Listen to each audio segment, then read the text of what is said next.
Recognize that I volunteered as a ranger. Recognize that I volunteered as a ranger. Who known that as my chosen profession. Who known that as my chosen profession. I always endeavor to uphold the prestige. I always endeavor to uphold the prestige. Honor. Honor. And highest breed of corps of the Rangers. The highest breed of corps of the Rangers. Acknowledging the fact that a ranger is more elite soldier. Acknowledging the fact that the Rangers are more elite soldier.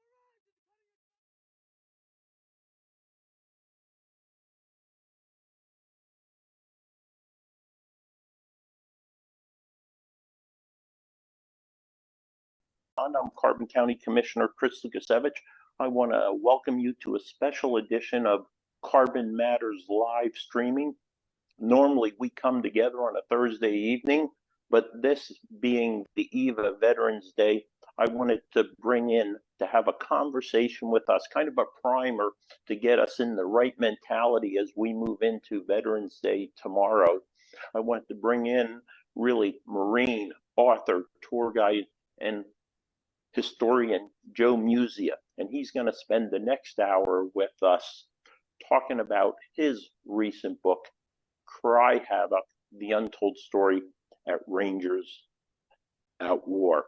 First, I want to emphasize that this week has been the National Associations of Counties Operation Green Light for Veterans, which raises awareness of the services that county veteran service officers provide to our veterans in 29 states, serving as those bridges or that bridge between the veteran and the benefits that they have earned. So you'll see throughout this country, administration buildings, municipal buildings, bridges, infrastructure lit up in green in recognition the National Association of Counties, NACO's Operation Green Light for veterans.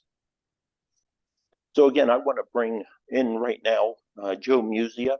Joe, as I mentioned, Marine, author, tour guide, and historian, seems to have a concerted focus often on World War II, talking about D-Day, Battle of the Bulge, Market Garden, and then a more temporary interest in, let's say, more modern military history with the release of his book with his co-author, researcher Tom Greer, Cry Havoc, the Untold Story of Rangers at War. If you want to learn more than what we might present here about Joe and his many interests, I would recommend you go to his website at, I'm going to say it's Staff Sergeant Smooch at wixsite.com, but SSGTSMOOCH.wixsite, that's WIXSITE.com. A lot of information on the work he's been doing, the tours he provides, both in Europe and down in Grenada. With Joe's work, Cry Havoc, he truly brings detail, clarity, and emotion to a ranger on the ground, ranger in active perspective as it pertains to Operation Urgent Fury, 25 October 1983 being the D-Day. This is truly a story of bravery, sua sponte, which is the Ranger motto of their own accord. It's about brothers in arms. And I think more importantly, it's about living up to the 6 stanzas of the Ranger Creed. And the Ranger Creed follows the 6 letters in Ranger. You know, R, recognizing that I volunteered as a Ranger, acknowledging the fact that a Ranger is a more elite soldier, never shall I fail my comrades. Gallantly shall I meet the enemies of my country, energetically, right? Readily will I display, right? And we're going to talk about those attributes that Rangers have. And we're going to give examples where that is exemplified during 1st and 2nd Ranger Battalion's participation in Operation Urgent Fury. A little bit of transparency on this topic from me. This is Carbon County Commissioner Chris Lukasevich in late February of 1981 down in Savannah, Georgia, Hunter Army Airfield in RIP, the Ranger Indoctrination Program. Within just a few days of that picture, I'd be assigned to A Company, 3rd Platoon of the 1st Ranger Battalion. And this is a 1982 photo of the platoon for which I had the honor to serve with. I left the Ranger Battalion in late May of '83 to go to the Special Forces Q course, and I was actually in phase 3 of the Q course, Special Forces Qualification course, when Operation Urgent Fury took place. I had the honor of serving with many of the young men who participated in that operation, to include 3 of my closest Ranger buddies at the time, Steve Kurlowitz, Mark Rodemaker, who was my roommate before I left, and Randy Klein. Randy and his wife Vera, he was a married Ranger, was very welcoming to us and provided us opportunities to kind of have a home cooked meal over at his place numerous times throughout our tour together in the Ranger Battalion. But with that introduction, I want to turn it over to Joe Muccia for his opening comments before we get started talking about Cry Havoc, the untold story of Rangers at War. Over to you, Joe. Hey, Chris, great to be here with you and your viewers. Looking forward to talking about Cry Havoc. One quick note, though, my website, it's Staff Sergeant Mooch. My nickname has always been Mooch since I was 8 years old, so It's easy to figure it out.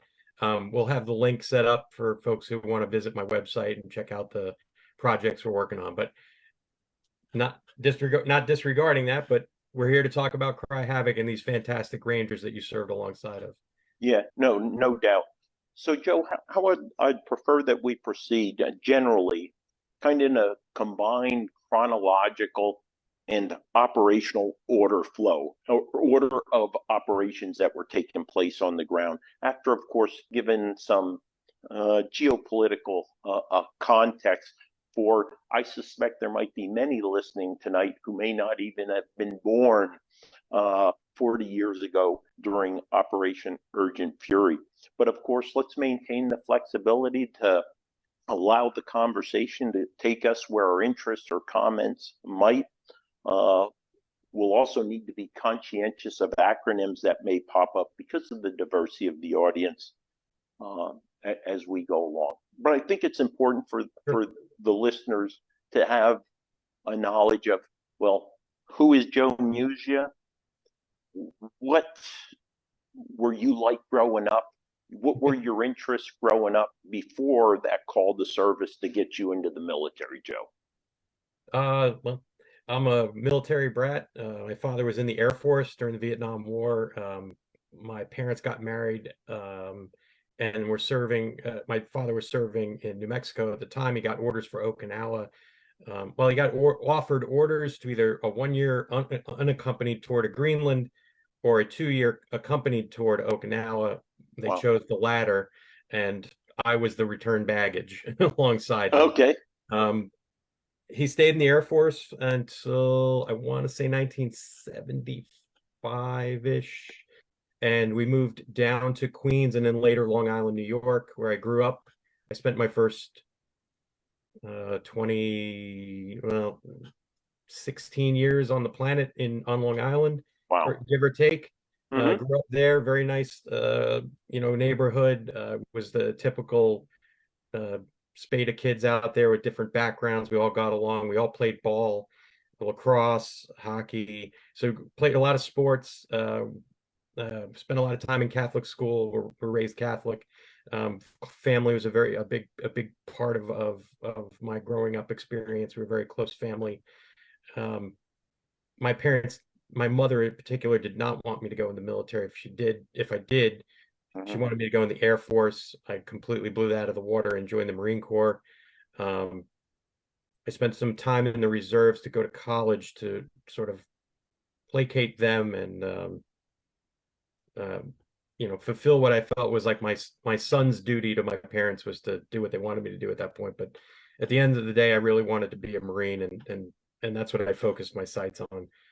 My first NCO, one of my first NCOs when I got in the Marine Corps, was a Grenada and Beirut veteran, and had quite a few Beirut veterans that were, and even a few Vietnam veterans that were still in the ranks. These became my mentors, my teachers. They helped me grow from a a young Marine into somebody who could be of use to the Corps. But I kind of grew up on those stories of those 80s deployments, and a lot of it was on the East Coast, was focused around Beirut. But I was only 12 years old when Grenada happened. Obviously not old enough to be in the military at the time, but when you finally saw footage on television, you saw pictures of Marines running around the island, you saw footage of Rangers jumping at Point Salinas, and these are the kind of things that captures a young man's eye and his interest. And from that point on, I was pretty much hooked when it came to the military. I did a lot of research and a lot of studying of Vietnam. It had tons of Vietnam veterans around, some that would actually talk to you, most wouldn't, because it was not a popular war and they didn't feel like the country had accepted them yet until they built the Vietnam Veterans Memorial in DC, and Ronald Reagan welcomed them all home. And that was really when there was this big watershed event in terms of how the military was starting to be viewed again in our country. But it kind of started during your time in the Ranger Battalion. But we could set the stage a little bit in something that will influence the Reagan administration when it comes time for the Grenada operation, is Operation Eagle Claw, which is the U.S. hostages being held in Iran. It started in 1979 and then into 1980, and then bridged from Carter's presidency into Reagan's. This would color his perception of how he should deal with situations where Americans are in a foreign land, and how he should use force projection in order to secure their safety. And this, again, will reflect in the Grenada operation as we move on. But later on, I continued my Marine Corps career. 9/11 occurs. I deployed to Kuwait and then Iraq with my unit. Participated in Operation Iraqi Freedom 1, the assault into the country and the liberation of it, and redeployed back to the States about 5.5 months later. At that point on, I decided it was probably time to go back to school.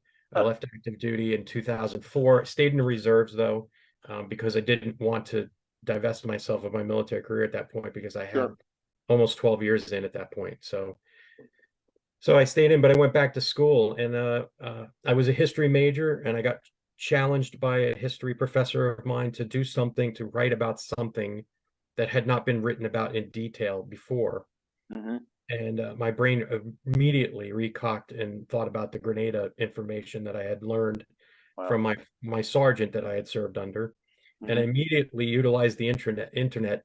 At the time was still, only about 6 or 7 years into it being very widely used, but it was becoming a very an excellent tool to make contact with fellow veterans, and it helped to be a combat veteran. In reaching out to them, there was a very almost easy acceptance amongst them, because up until that time you had operations in Panama and then Desert Storm, but for the most part there wasn't a long prolonged ground campaign anywhere where there were a multitude of combat veterans in the military. And so I was able to find common ground with a lot of these guys. Originally started first just talking to Marines, because Marines like to talk to Marines, and happy birthday to any Marines out there that are watching. But I soon branched out, because I saw that footage again of the jump. I really wanted to talk to those, and I started to develop an interest in World War II paratrooper operations. So I thought a neat segue into the paper that I was writing about Grenada would be to talk to Rangers that took part in that parachute assault. So I really started using the internet and reaching out, just combing Ranger websites and looking for guys who had dropped their contact info, and then reaching out to them. I would say at first there were probably 50-50 in terms of responses, non-responses. Right. One of the first guys I ever talked to was a B Company Ranger, 1st Battalion, named Kip Reinhardt. Kip responded fairly quickly, and we established an early friendship that continues to this day. And Kip really kind of started to wisen me up into the inner workings of a Ranger platoon and a Ranger company. equally important was talking to Rangers like Paul Bell from your Yep. former company, Hmm. Stephen Trujillo from 2nd Battalion A Sure. Company. A lot of these guys put a lot of time and effort in smartening me up. And then a few years later, I got an email from Tom Greer, and Hmm. at the time, I didn't know Tom's background. Had no clue that he had been in a special missions unit. Hmm. Had no clue that he had been at Tora Bora. Sure. Um, but he sent me a copy of his Kill Bin Laden book under uh, his writing pseudonym Yep. of Dalton Fury, and I Hmm. immediately loved the style. It was not like a historian would write. It was like, I like to say, it was like how we would write a book. Hmm. We don't. I'm never going to be mistaken for a PhD and write at that level. I just don't Right. have the command of the vocabulary. Sure. But what I do have is an appreciation for what the individual Marine or individual Ranger would see Hmm. and sometimes feel in certain situations. And I was able to couple that with Tom and his research. Hmm. And in 2014, was it early 2014, I got an email from him that he asked, "Can I call you?" And we had been collaborating for a few years at that point, Yeah. so we had a good relationship built. And he basically told me, "Hey, listen, I have cancer, and I'm not going to make it, Uh, and I want to send you all the work that I've done so far, and I want you to do whatever you want to do with it." He didn't mandate I write a book about with it or whatever. He just said, "I'm going to send it all to you, and if you can use it, use it." huh. And it if anybody who has the copy of the book already, if you read the forward, it basically sat on my hard drive for a few years before I Right. even looked at it.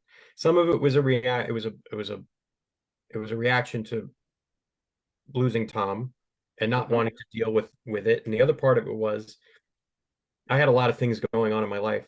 I had multiple deployments by that time under my belt, and I had a young family that was growing, and I was working in the Washington, D.C. area, and a lot of stress and a lot of driving, and I just didn't have the time to pursue it. But I was able to get a better work balance in my life, which, by the way, for any of our vets out there, please make sure you maintain a good work-life balance. I know that's a funny little combination of words we all like to throw together, but spending time with your significant other and spending time with your children and breaking away from your service sometimes is critical to your mental health. So please do those things. But anyway, I was able to come back and revisit the manuscript, and Okay. and what I saw was it was something that was about maybe at that point maybe a little over 50% done. It Yeah. needed quite a bit of work, but Tom had put a lot of great effort into it, and he has a really wonderful writing style. So it was easy Right.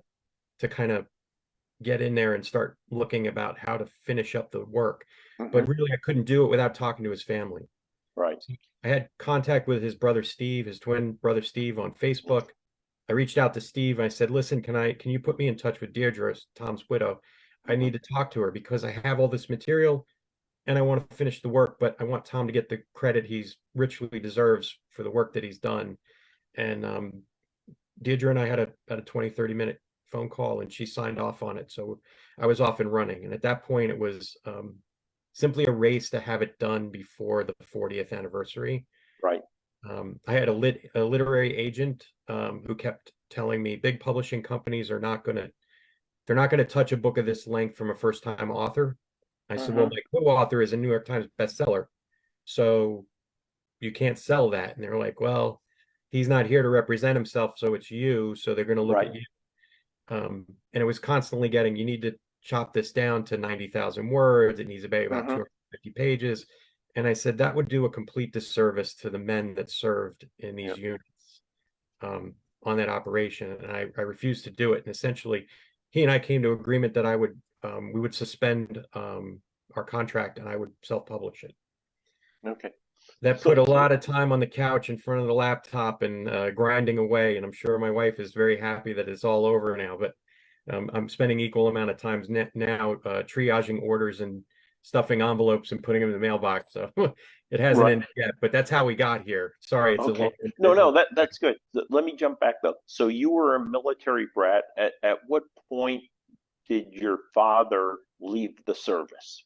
How old were you when he left the service? believe he was 75. So I was about 4 years old. It was right after my sister was born. Oh, So okay. So it was you were fairly young. Do you have any memories of the military as a military brat at all? I have some like very vague memories of Quonset huts on Okinawa. Oh, okay. Wow. Interesting. Okay. That's the limitation of it. But I had my best friend growing up. His father was a Cuban Missile Crisis Marine, and Okay. my buddy Rob and I, we actually ended up serving together later on. But Bob, his dad, kind of allowed that to that love of the military and the fascination with it and the stories to grow. And I got to meet Rob's grandfather, who was a Silver Star awardee from World War II with the 24th Infantry Division. So he was 24th Infantry Division. Hmm. So it was there's always, and then we're a Gold Star family. My mother's uncle was killed in World War II in the Pacific. He was an aircrew member that his aircraft crashed off of Guadalcanal. So we've always had the military in our family, and then both my grandfathers served in World War II in the Pacific. So it's always Okay. been a part of who we are as a family. I mean, we're an immigrant family. Sure. Okay. Italians on all sides, and except for my maternal grandfather as English Irish. But we've always served. We've always been Okay. kind of citizen soldiers. Hmm. Not permanent. I'm the only one who's ever retired. Okay, right. Well, it's interesting you just mentioned the 24th Infantry Division, because you might not know the association with 1st Ranger Battalion and the 24th Infantry Division. 24th Infantry Division at the time of Grenada was down at Fort Stewart. So those Rangers who would not meet the standard, we would say they do the duffel bag drag down to the 2x4, or you might say the Black Chinook came and took them away and stuff like that. Yeah, the Victory Division. Yeah. Well, it's interesting.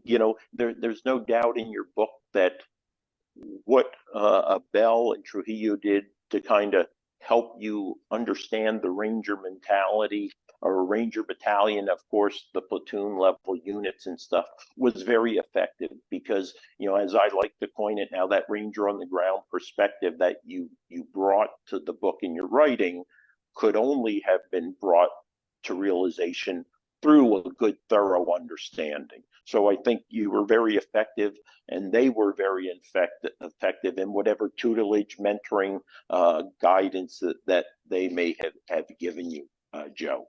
Yeah, there's not much. I will say there's a lot of similarities between the way a Marine small unit operates and the way the Sure. Rangers operate, in terms of that. You guys at the time had what we call the Wolf Pack, or the Spec 4 Mafia. Yeah. In the Marine Corps, it's always been the Lance Corporal Mafia. Yeah. I mean, you get raised by those fellas there that have been for a while. Some of them might be terminal E3s or E4s or whatever, Right. but those guys have a lot of institutional knowledge. They've been there for a while, and they can be a positive force. I saw that firsthand, and Paul and Steve really were able to stoke that in terms of my ability to understand it, because it resonated so well with me. I'm going to ask you, Joe, and you did, within the comments you made a few minutes ago, you did mention it, but why this book and why now at this time? Yeah, I started my original research back in 2003. So there were a lot of factors at play. One, again, the 40th anniversary coming up. Two, we're all getting a little bit older. Right? And I had a number of the Rangers tell me, please get this done before we're all gone. Because we want to be there for our kids and our grandkids to see, to read and understand what we did. Because for the American public, a lot of them, there's not a very favorable view of the Grenada operation, because they don't understand it. They didn't understand it. It looked like a big, massive superpower beating up on a third world country. And they didn't really understand that the operation and the effect it had on the men. And this is something that continues to this day. The American public just doesn't understand the impact on the young men and women they send into battle. And this was still in a time frame where the country did not know how to deal with what we call PTSD. Yep. And a lot of these guys came back scarred, and they were like, well, you're only there for 3 days or whatever. But if you see your best friend killed in front of you, it doesn't matter if you're there for 3 hours or 30 days. Mm-hmm. And Right. I think that there's a lot of misunderstanding, and the operation itself is maligned a bit, but it shouldn't be, because, and this is borne out in the Ranger Hall of Fame roster. When you Mm-hmm. look at how many Rangers that served and jumped into Grenada or air landed in Grenada, who have gone on to either senior command Mm-hmm. positions or have been elected to the Ranger Hall of Fame. This is like a who's who, the roster of people who Right. served in this operation. Mm-hmm. And they will go down, in my mind, as well remembered as the Rangers who assaulted Pointe du Hoc or served at Right. Anzio, Mm-hmm. or were in the lettered Ranger companies during Vietnam. Right. So Yeah, and I think, add to that those who served with Merrill's Marauders. And why I bring up Merrill specifically is because as we were gathering, and I'm starting to get goosebumps here, when we were gathering in Savannah a few weeks ago, uh, you know, quite a few of us from 3rd Platoon were around talking about in the early 1980s, it might have been 82, uh, we were recognizing and put together a big ceremony for Merrill's Marauders.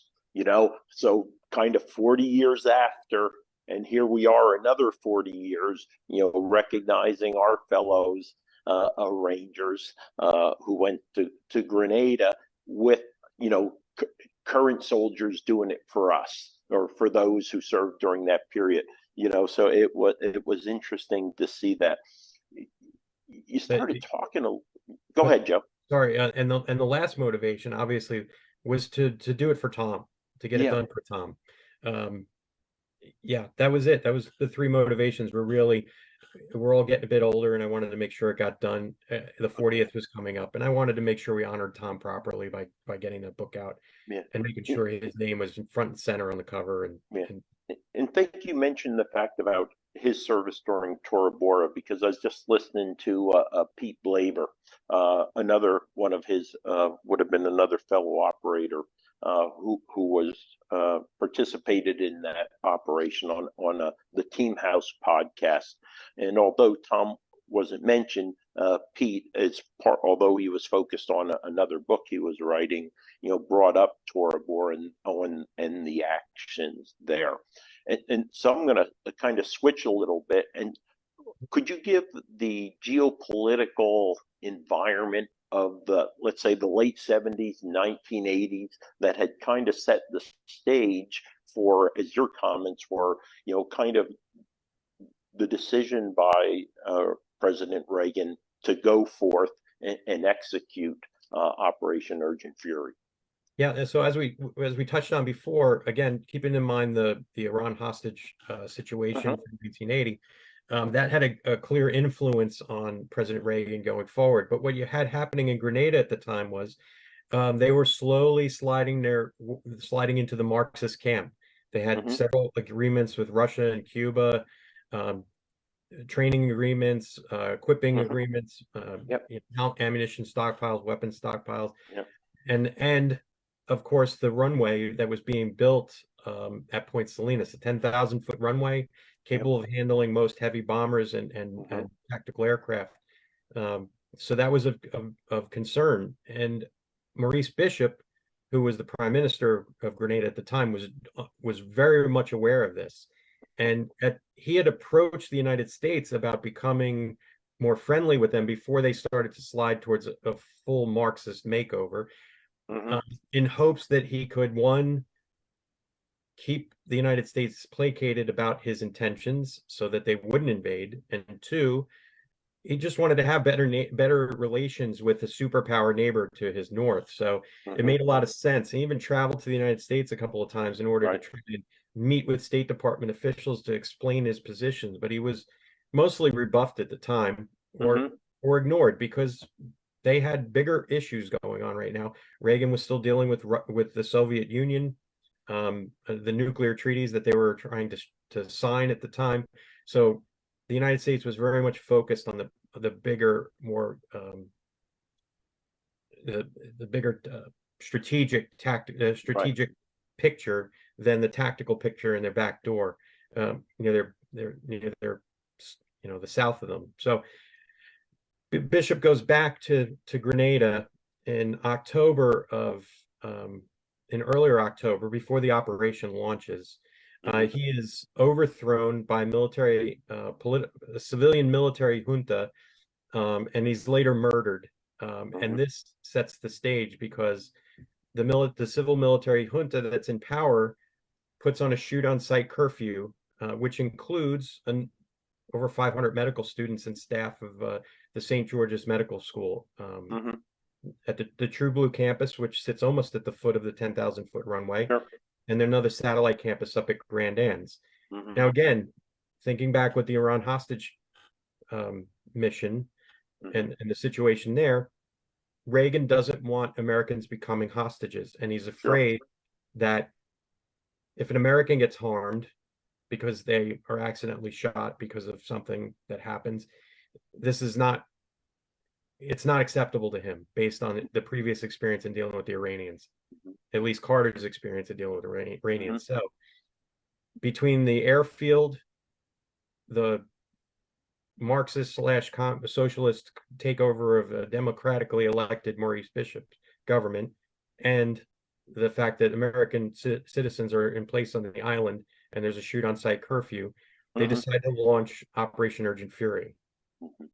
So a couple comments I'll bring in. It sounds like you read the Joint Chiefs of Staff history a little bit, because there's some extracts from there, from that geopolitical that you pull out. And I did recently go back through that. So that's great context. I would also add, and I am a Latin Americanist by career, I would mention, at that time in El Salvador, in Nicaragua, we had a very hot Cold War going on, primarily working a 3-letter agency and special forces, primarily focused in that region. So obviously a significant concern, maybe not necessarily harping back to the Monroe Doctrine, but we did have a serious Cold War issue playing out, as you said, just to our south.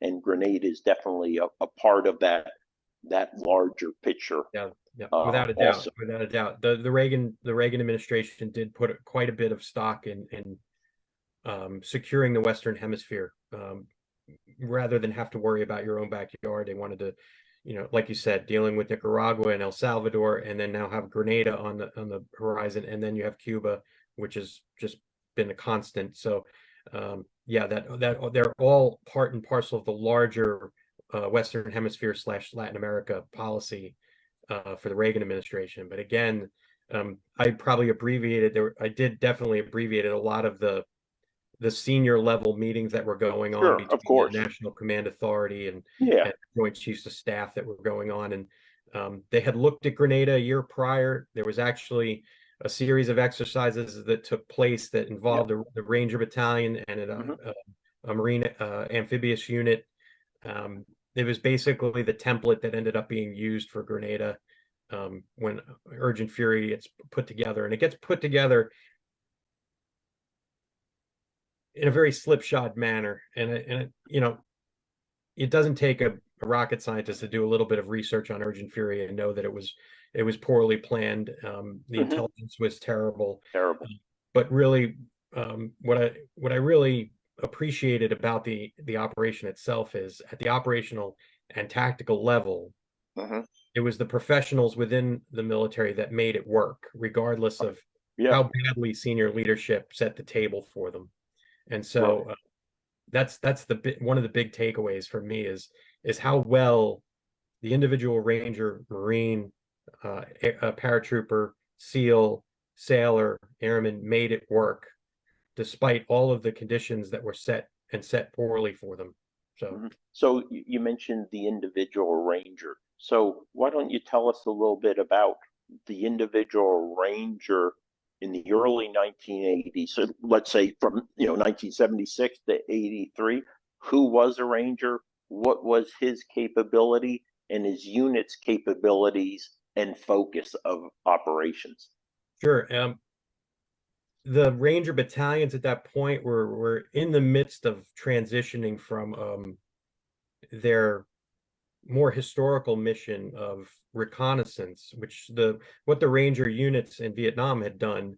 It was a mix of reconnaissance and direct action, and they were moving away from that and becoming more of a specialized special operations force. The use of Jeep and bike teams, or airfield seizures, and airfield seizure really became their bread and butter mission at that time. Now, the senior leadership in both battalions was littered with Vietnam veterans who had a lot of operational experience, and these guys were the backbone of these battalions. They're the ones who kept the set and kept and maintained the standards that all these young Rangers were trained to meet. And this includes the Ranger Indoctrination Program and then sending them off to Ranger School. And once they came back from Ranger School, one of the guys used to tell me there's nothing more terrifying than a Ranger specialist with a Ranger tab. Yeah, right. Right. These guys were, their physical training was at an outstanding level. They were outstanding marksmen. They knew how to use their weapon systems. And even though they kind of lagged behind, despite their special status, they lagged a little bit behind the regular Army. Like the 82nd Airborne was starting to get the Kevlar helmet. The Rangers are still using steel pots at this time. M16A1s. They were using M67 recoilless rifles when the rest of the Army was starting to move more towards the Dragon missile launchers.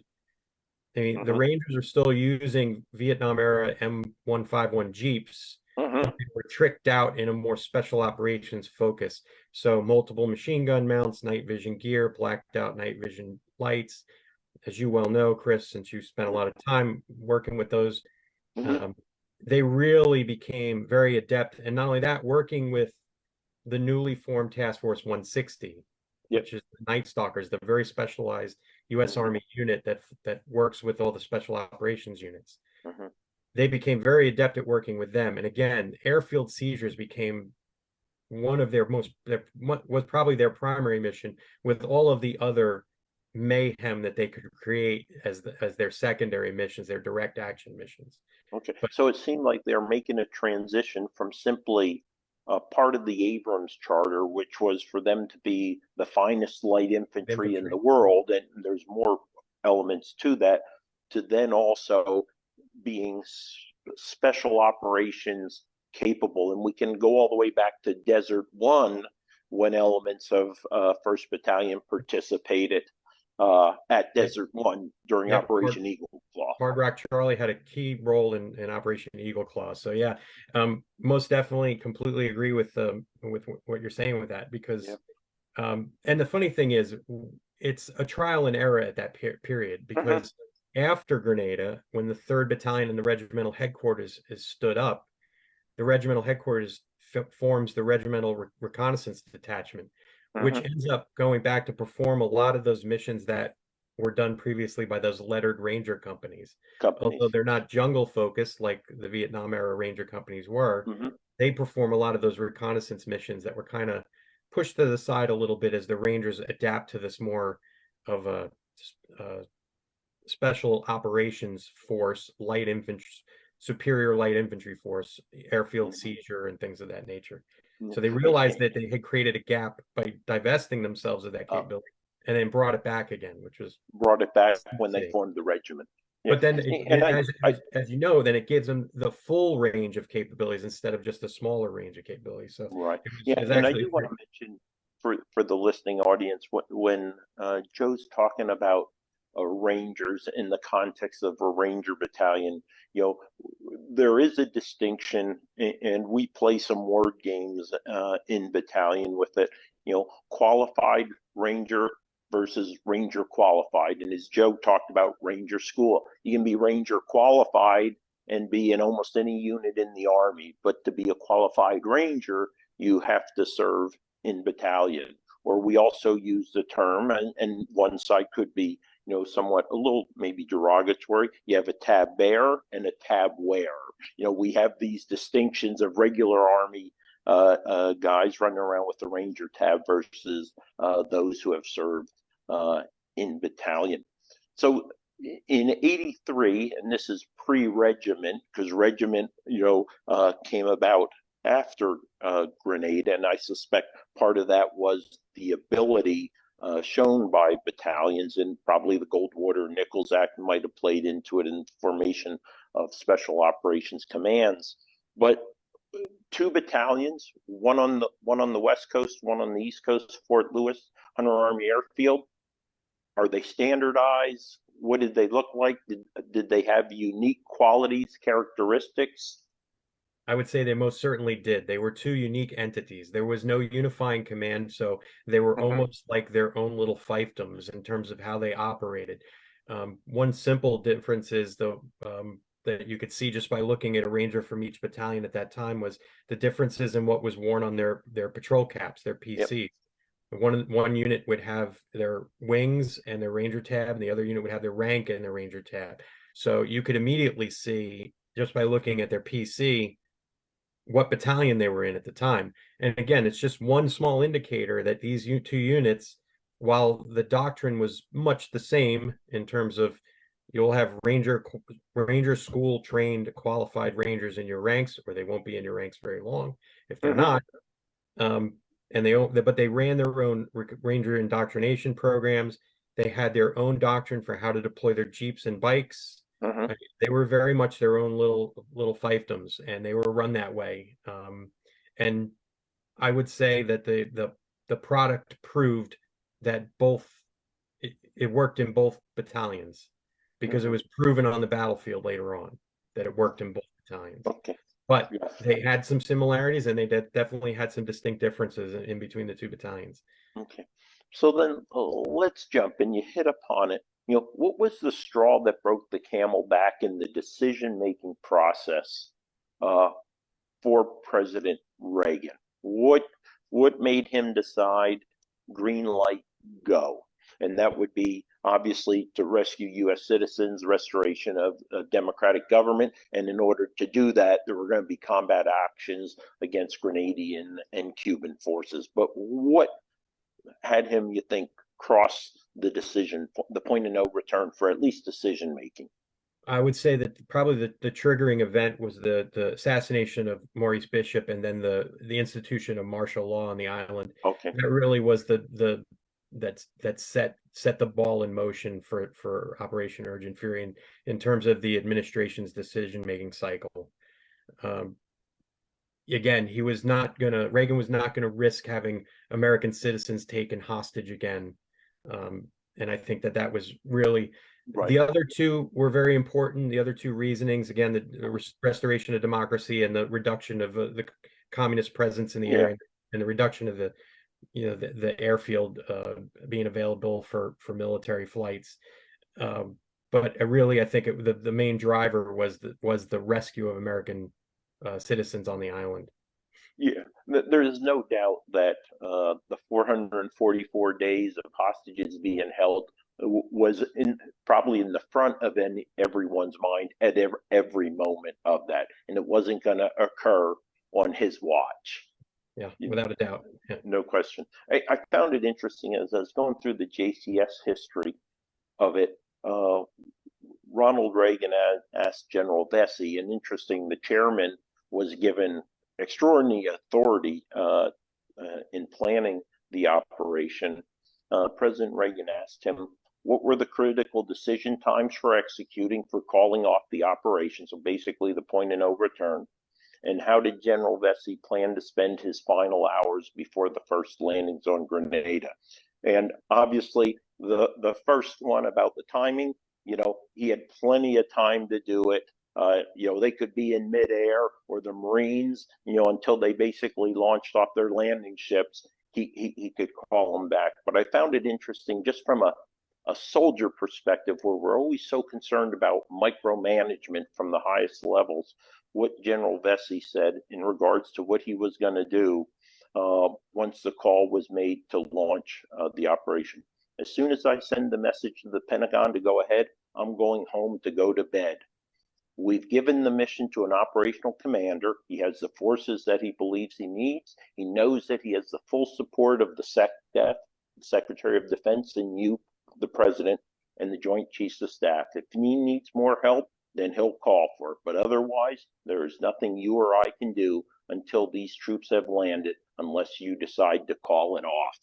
You know, we seldom hear things like that, but it's great to hear at least General Vesey wasn't going to be, you know, the corporal up here, or, you know, coming down to the tactical level and stuff like that. So President Reagan makes a decision. There's something called RRF. Could you explain RRF and how was the RRF situated for the two battalions as Operation Urgent Fury was given the green light? Sure. The RRF, or the Ranger Ready Force, is basically the Ranger force that is standing by to execute an 18-hour no-notice sequence to conduct operations as directed. At the time, just before Operation Urgent Fury, 1st Ranger Battalion had been on RRF 1 and had just come off and passed it to 2nd Ranger Battalion. Now, there's a little bit of sequencing to this. Once you hand it off, you can kind of let your hair down a little bit. Well, back then the Rangers didn't let their hair down, but right, that's right. It didn't have any to let down. Right. No, but they could actually have like normal weekends, and if they weren't called in on an alert, a practice alert, and go out on a run or something. But the Ranger Ready Force, you had to have your beeper with you. You had to be able to be recalled. You had to be able to make it back in time for muster in case something happened. Well, it just so happened when JSOC, the Joint Special Operations Command, got word that the operation was going to be a go, the first thing that their J3, or their Joint 3, their Joint Operations Cell, did was discuss, do we activate 1st Battalion? Do we launch 1st Battalion because they just came off, they're sharp as a knife, they're ready to go, or do we give it to 2nd because they're RRF 1 right now? That discussion bounced around in the J3 cell for quite some time. John Reitzel and Ken Bauer, who were the J3 officers, action officers at the time. If I could intercede right there, so you mentioned a name, and I put it in my, I coded it in my run of the show, El Cid. So El Cid is Major General Ken Bowray, and I think we're very loyal to our battalions. And I'm going to have my wife talk to Missy here tomorrow, Ken's wife, because he's a 2nd Battalion Ranger. So I think there was something going on J3 to ensure 2nd Battalion was there come heck or high water. You know, there might be, and you know the general very well, and he is an old Vietnam MACV Special Operations Group, or Studies and Observations Group, recon team leader, and a dynamite special operator in his own right. But at the time, I believe he was a major on the staff. So him and Major Reitzel had that discussion, and it basically came down to them saying, we should alert 1st Battalion, and then it going back up the chain. And essentially they got told, if you activate 1st Battalion when 2nd Battalion is RRF 1, somebody in the upper crust of leadership will say, well, I guess we don't need a 2nd Ranger Battalion. So they basically said, either activate both or don't activate 2nd and see what happens. Yeah. Well, I thought they had one good point about why 1 and not 2, because the 1st Battalion has just come off RRF 1, but importantly, they just did Demo 3. Which was an airfield seizure exercise. And I recall, you know, it was probably at Northfield, and what we referred to as the Night of 100 Stars, meaning there were so many general and flag officers with eyes on, you know, so I think there was some logic to their reasoning. And some additional, they'd also done Reforger and done exceedingly well during Reforger. Right, and then really did Demo 3, as you know. Yeah. And geographically, they're on the East Coast, so they're closer to the target country. And they had worked with the Spectre crews that would be flying in support as well. Even though 2nd Battalion had as well, it was just easier geographically for 1st Battalion. But at the end of the day, planning changed because the Marines are added. Okay, hold on there just a sec. Let me stop that share here. I want to go ahead. I want to bring the share up to show, because you talked about the geographical dispersion of that, and that's important, because you have, as we talked about, you have the West Coast and East Coast Rangers. So here, and it should be showing right now, up in the northwest of the United States, 2nd Bat, come down almost 3,000 miles away, right, on about a 30-degree. You have 1st Ranger Battalion in Savannah, Georgia. And if we look south a couple thousand miles, there's a yellow mark right here, which is the island of Grenada and Fury, DZ. So that's just a little bit of orientation for those who may not be familiar with the geographical dispersion of the battalions at that time, because that's going to play into the timeline here, and then all the way down to Grenada in that 6-hour or so flight into there. All right. Thanks for allowing me to intercede there, Joe, with that. Sure. No problem. So the Marines were added in, and not as late as most people think. They were actually they were added in fairly early on when they left Morehead City, North Carolina, where the Marine Amphibious Unit, the 22nd MAU, had loaded up. And instead of going across towards the Med, where they were supposed to relieve the 24th MAU that had been attacked, they had already been headed south. Okay. So they were already notified that for possible contingency operations off the island of Grenada before the mission order came through. Mm-hmm. Now, once the Marines are added on, let me backtrack. I'll backtrack to the Ranger planning cycles. So once it's both battalions are alerted, both battalion commanders with their command teams converge on what's now Fort Liberty to conduct planning operations with JSOC. If you could, for now, Fort Liberty, but for those old timers, Fort Bragg. Okay, thank you. Fort Bragg, to conduct planning operations. And it's there the 2 battalion commanders come together with the AC-130 community, with the aircraft community, the MC-130 community, Task Force 160, and some other units that are involved in the planning. And they come together and start parsing out tasks. And basically, 2nd Battalion is assigned Pearls Airport, which is on the east coast of Grenada, about midway up the island. And then 1st Battalion is given Point Salinas at the southwesternmost tip of Grenada. These are the 2 major airports in the country. And the first thing you want to control when you control a country is you want to control their key infrastructure. So the airfields are the two critical pieces of infrastructure. The Marines get tasked to take Pearls, so 2nd Battalion is reassigned to Salinas to follow 1st Battalion in. 1st Battalion will conduct jump clearing duties, which means they will have 2 birds that will drop a jump clearing team from your former company, A company of the 1st Battalion. They'll clear the runway, and then the rest of the force will airland Entebbe style. For those of you familiar with the Entebbe raid the Israelis conducted, it's a similar mission template. They'll do that, but the entire force will have parachutes in case they're forced to conduct a parachute assault operation on Point Salinas. So the 2 battalion command teams both head towards Hunter Army Airfield in Savannah, and Lieutenant Colonel Hagler, commanding 2nd Ranger Battalion, calls back to his battalion and says, "I'll meet you at Savannah at Hunter." And his battalion is just about ready to fly out at that point. And they do, and they all converge on Hunter for pre-mission planning at the tactical level now. So the mission starts to get parsed out. They're assigned the airfield at Salinas, but you have battalions going in there, and they're 2 battalions minus. Okay. Which means the 1st Battalion will only be taking its A and B companies. Its C company is chopped to JSOC to assist a special mission unit. And 2nd Battalion, there's only enough lift for them to bring about. They're going to bring elements of all three of their companies plus their headquarters company, HHC, headquarters and headquarters company. But each platoon from those companies will only have enough room to bring about 15 Rangers each. Wow.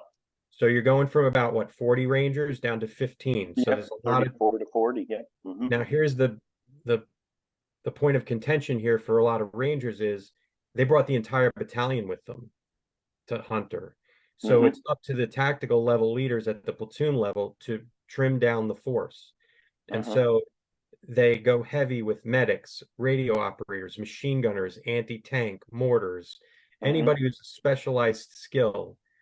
And a lot of Rangers with Ranger tabs who had been in the battalions for quite some time end up getting left back at Hunter when the mission launches, and this creates a lot of hardship. And I talk about it briefly in my notes in the book. But it did. There were quite a few Rangers that end up leaving both battalions because some 1st Battalion Rangers got left behind as well.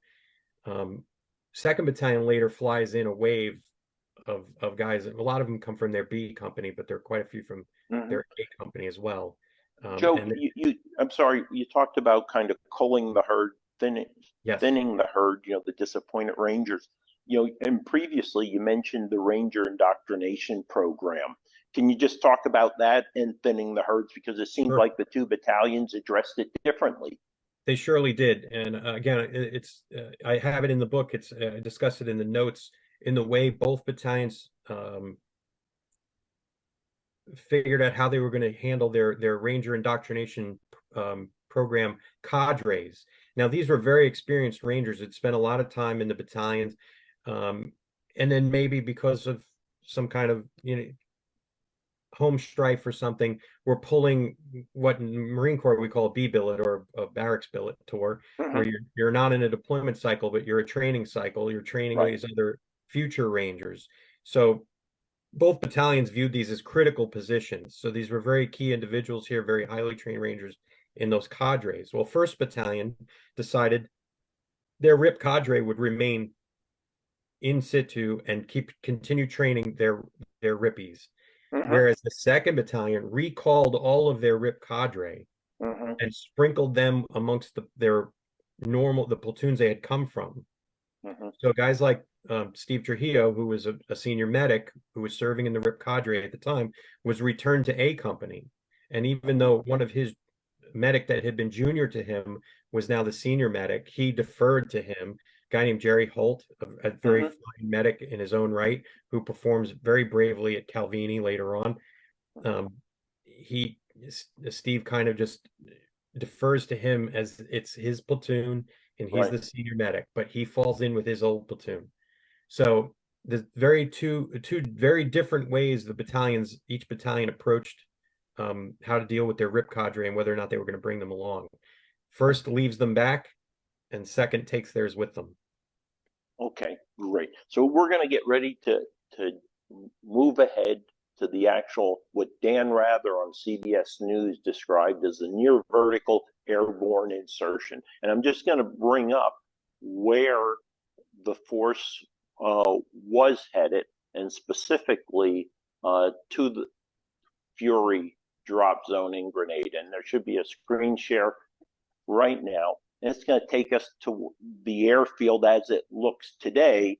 But again, you stated it was a near 10,000-foot runway running east and west on the southern portion of the island. So that's, and I would highlight, as I mentioned, in very tough terrain, giving its proximity within 100 yards, or for Rangers would say 100 meters, you have water. Plus there were lagoons in even closer proximity to the airfield that they would be using for their drop zone.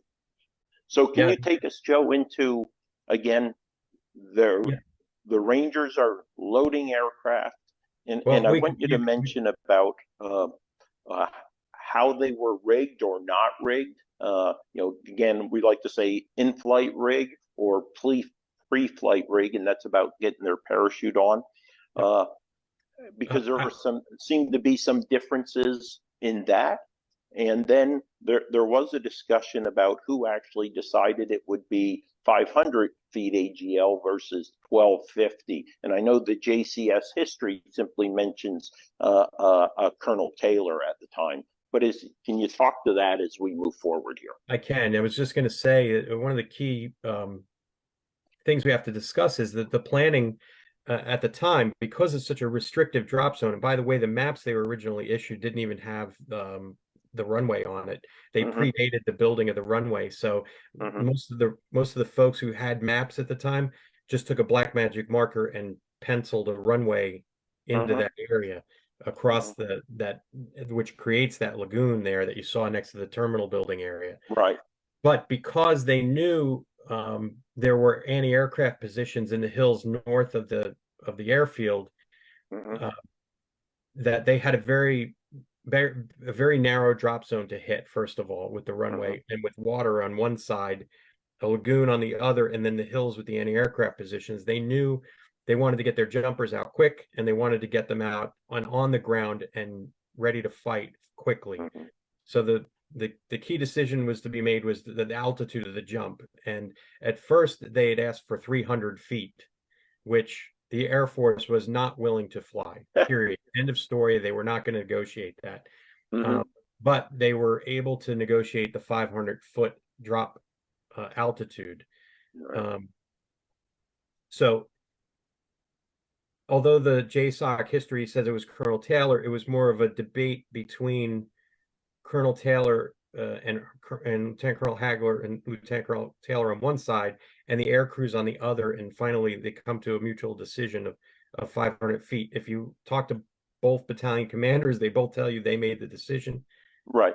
But there were some other participants in that meeting that basically said it was more of a collective decision amongst the group. So I'm all about giving credit where credit is due, but it seems like it was more of a collective decision than one guy pounding the table and saying, I want that altitude. So, and if I mischaracterize that and neither one of the two colonels are listening, my apologies for mischaracterizing it, but that's the way the people that witnessed the discussion described it to me. So that's how they settled on it. So as they get to the airfield and they start staging, most of the Rangers rig up before they get on the plane. And so this forces them to essentially waddle to the plane with their parachute rigs on and their rucks. And once they're in flight, it's a very uncomfortable flight because it's a number of hours. They're just sitting there. There's mattresses on the floors of some of the aircraft for them to sit on, but it's very tight quarters. There's a lot of gun jeeps, motorcycles. There are some aircraft, some Air Force elements from combat controllers and the tactical air control parties. They have trikes to move around the airfield with, or ATVs. These are on there as well, as including an Air Force, what the Rangers used to call a guppy jeep, which is basically their communications suite mounted on a jeep. These are all rigged into these aircraft. So you have all this, plus you have all these Rangers rigged up for jump, and there's not a lot of space. So it's a very uncomfortable flight down. A lot of them try and sleep, but it's a combat operation. At least they're thinking it's going to be a combat operation. And as a lot of us who have been in that situation where you're launching on an operation, it is very tough to wind yourself down, to wind yourself back up again. So a lot of them didn't get much sleep on the way down. And as they approach the drop zone, Murphy is definitely in the mix at this point. The AC-130s move ahead and begin doing airfield reconnaissance, drop zone reconnaissance, and they're immediately spotted. They pull back and report that the drop zone is littered with debris. So we know they're going to be putting the jump clearing team and the first two aircraft from 1st Battalion, which are leading the aerial parade down to Grenada. They're going to be jumping first. But what ends up happening as they approach the drop zone, they have to pull off due to the anti-aircraft fire. Okay. That, and there's a navigation system error in the lead MC-130. And basically the lead pilot says, I can't guarantee you the jump, and pulls out, and the second bird follows them. Well, the third bird, piloted by Major Hobson, U.S. Air Force, bores in on the drop zone, and he's picked up by a searchlight, and the aircraft fire starts pounding away, and he puts his chalk of jumpers over Fury drop zone at 0526. That one from Nivis. Yep, Nivis. Yep. Yep. But anyway, that first chalk of jumpers consists of 1st Battalion's Tactical Operations Center, their TOC 1, as we call it, including the battalion commander, Lieutenant Colonel Taylor, along with a lot of his S shop officers, his S2, his S3. All these are the senior leaders in those they're management teams. Essentially, they help manage a unit. They have specific responsibilities: intelligence, operations, communications.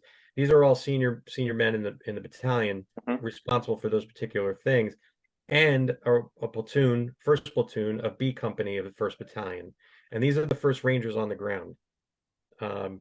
All told, they're on the ground for about 25 minutes by themselves, where they're trying to clear debris off the runway. And luckily, they have not only their FIS officer, Captain Ike Eisenbarth, who is their fire support team officer, but they also have their TAC-P, senior TAC-P, U.S. Air Force TAC-P, Major Jim Roper.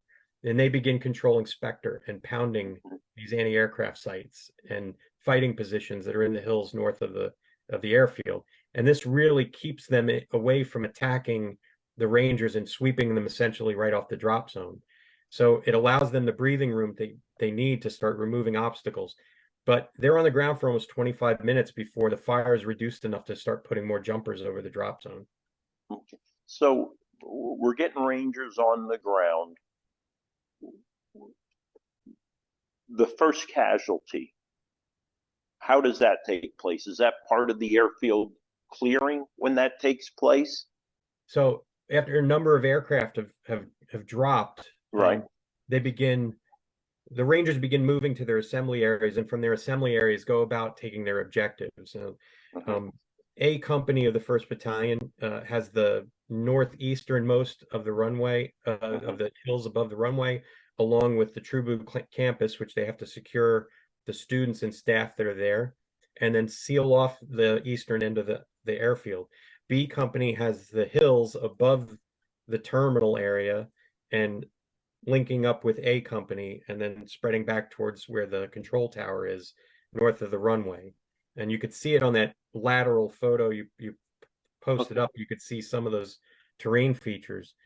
So they begin seizing those areas. So where it says point on the screen there, that's A Company's area to that and to the right of that. And B Company is above that, the retaining pond where it says Fury DZ. Right here. Yeah. And then over a little bit to the right, and then over to the left again behind the terminal building areas. That's their areas of responsibility. And that they begin fighting, but a lot of the Rangers are on the south side of the runway at that time. Okay. And they're trying to, some of them are fighting behind the control tower, behind the terminal buildings there, and up and to the right of it, trying to clear the Grenadians and the Cubans out of those areas.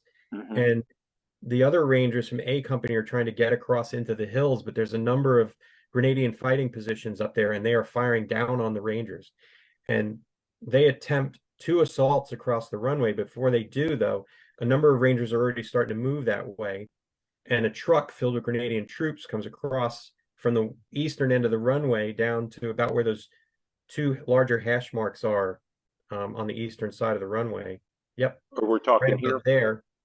And that truck is stopped by Private First Class Ron Tucker and Specialist Mark Yamani. Mark is a machine gunner, and at the time, Ron Tucker was his assistant machine gunner who was carrying all his ammunition for him. They stop the truck and they take those Grenadians prisoner. But as they're doing so, they're taken under fire from positions above them in the hills to the north. Mark is behind the front wheels of the truck. The truck is positioned parallel to the runway. Sort of, well, it's kind of catty-cornered a little bit, but he takes up a position behind the wheel, and they both begin to try and engage the Grenadians in the hills, but he can't get a clean shot. So Mark rolls out from the tire and begins to engage with his machine gun, and he is hit by a ricochet round that hits him in the head, and he slumps over on his gun. At that time, a number of Rangers had joined Ron Tucker at the truck, and they begin life-saving with Mark. Blair Donaldson, Air Force Technical Sergeant Robert Scotty Scott, and then eventually the legendary 1st Battalion Physician's Assistant, Doc Donovan, shows up. And they all attempt to keep Mark alive, but unfortunately he passes, and they are able to get him off the battlefield. But he's the first Ranger casualty. He's the first Ranger killed in action at Point Salinas. Okay. So how long does it take the Rangers to actually clear and secure the drop zone? Because this is critically important, because one, they have follow-on missions, and secondly, there's another force to include Rangers who will be air landing, correct? Yeah, so by 07 in the morning local, all of the chalks have dropped pretty much at that point. The anti-aircraft fire has been reduced to the point where they can get all 12 of the aircraft to drop. Now, once that happens, there's still an airland package, because they need their gun jeeps, motorcycles, the trikes, all of the vehicles that are on those planes have to come in and be offloaded. So they bring those in, and at that point, the various jeep teams come off the aircraft, and they have their assignments.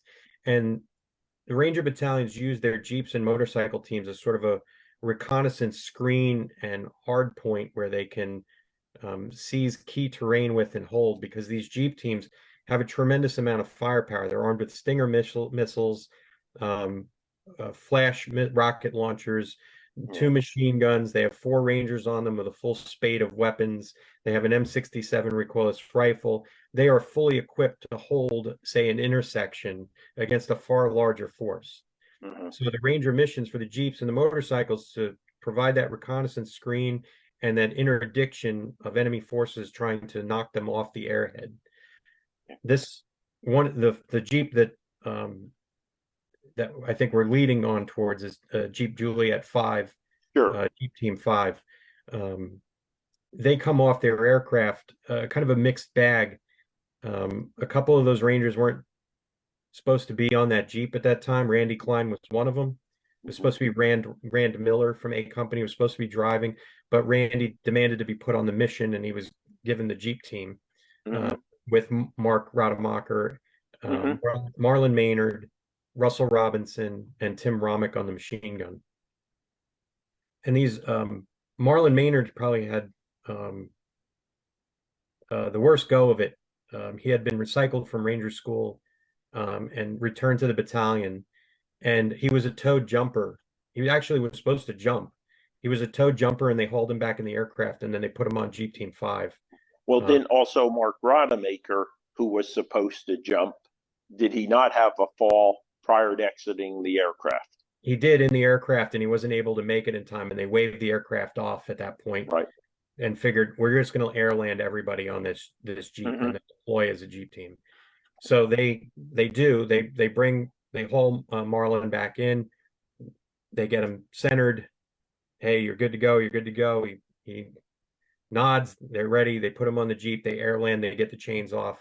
The Jeep runs out. Now, a lot of the Rangers who were carrying radios suffered catastrophic destruction of radios upon landing. Despite the lower jump altitude, there was still quite a bit of wind on the drop zone, which caused oscillations in their chutes. So the Rangers are kind of swinging back and forth. This caused very violent landings, and a lot of radios got damaged, including the radio of A Company's executive officer, Terry Driscoll. And Terry was supposed to contact the Juliet 5 and update them on the mission, because the Grenadians were contesting, the Cubans and Grenadians were contesting the drop much more violently than was anticipated. Terry was going to tell them, hey, I don't want you going out as far as I thought we were going to have you go out. Right. Come back over here and we'll readjust your mission, but he can't, because his radio is destroyed in the drop.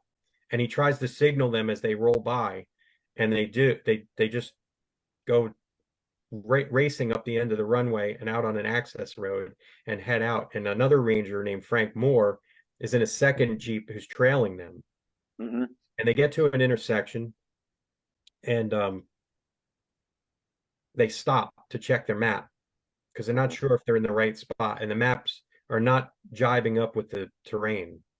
And Frank gets out of his Jeep and walks up to Randy, who's in the driver's seat, and he says, "Sergeant, I think we've gone too far. I don't think we're in the right spot." And Sergeant Rademacher looks over him and he goes, "Hey, look, we got the recoilless rifle, we got the machine guns, we can defend the position well. Don't worry about it." And then Randy looks at him and says, "Hey, listen, we're just going to go out a little bit further, recon the area up there, make sure we're in the right spot, and if we're in the wrong spot, we're going to turn around and come back." He tells Frank to go back to the airfield, which he does. They continue up the road. Now, Tim Romick was the only survivor of this ambush. Right. He came back. There's some discrepancies in the story between people he told and where I was interpreted. So we really don't have a full, clear understanding of what happened. A lot of this I assembled in talking to Rangers that Romick had talked to. But what I did was I interviewed them independent of each other, and then looked for the consistencies in the stories to assemble it. So I feel like this is and based on what was told to me, I feel like this is the best representation of what happened to them. Sure.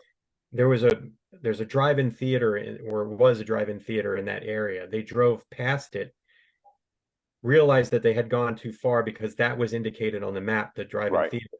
They had turned back around, and as they did, the Grenadians had seen them go by, and then they decided to lay in wait and execute a linear ambush on the Jeep. And when they fired a rocket-propelled grenade launcher, and the RPG hit the front of the Jeep, stopping it immediately. And then the ambush area was swept with automatic fire. Randy was killed right away. Marlon was killed right away, and so was Russ.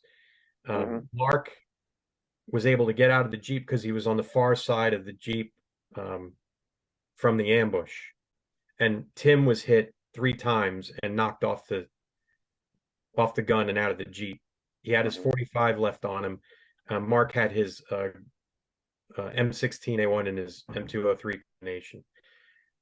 They knew they were in a tough spot. They were well outnumbered. And Mark knew they needed help. They weren't going to be able to get out of this if they didn't have more Rangers out here to help them. So he looked at Romick and he basically said, "Go back to the airfield and get help." And Romick didn't want to leave him. He pulled out his 45, cycled around in it, and he's like, "I'm not leaving, Sergeant." And Mark didn't give him any choice. He basically told him, you are going, and I will cover you. They broke from cover. Mark fired a 40-millimeter grenade launcher round, which killed one of the Grenadian attackers. But as they assaulted across the road, Romick did not do what he was told. He assaulted across the road with Mark. Mark was hit and killed, and Tim was able to kill a Grenadian soldier with the 45 and slid into his position. He recovered the machine gun that the Grenadian was using, and the other Grenadians ran, and Tim ran back down the road towards the airfield, and he came in bleeding from his multiple wounds. They pull him in a hole, and he basically reports what happened. But not soon after this, the Captain Abizade sends out a patrol from 2nd Squad, 2nd Platoon, to go and retrieve the Rangers, not knowing what had happened to them, because I don't know if Romick reported that Mark had been hit or not. Right. But he certainly knew the other ones, because he said a legendary Ranger named Terry O'Connor, his platoon sergeant, is there as well, and he basically says, "Sergeant O'Connor, they're effing killing my team." So he reported that they were being shot. So that once that report gets back to Captain Abizade, he sends out that squad from 2nd Platoon, and that kicks off a whole other series of events with an armored counterattack on the airfield, airstrikes called in at danger close, and all this happens in a very short period of time.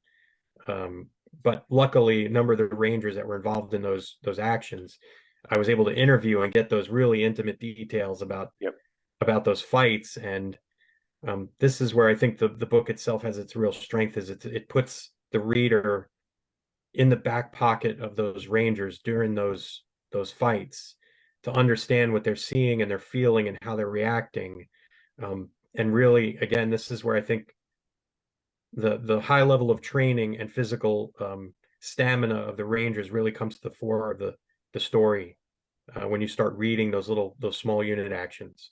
So why don't you choose one or two of those as vignettes, Joe, and talk us through them, based upon the characteristics that you just mentioned that you clearly have been able to put into words. But could you, for the audience that's listening, take one or two of those vignettes and give examples of what you were describing in the way of characteristics of these Rangers?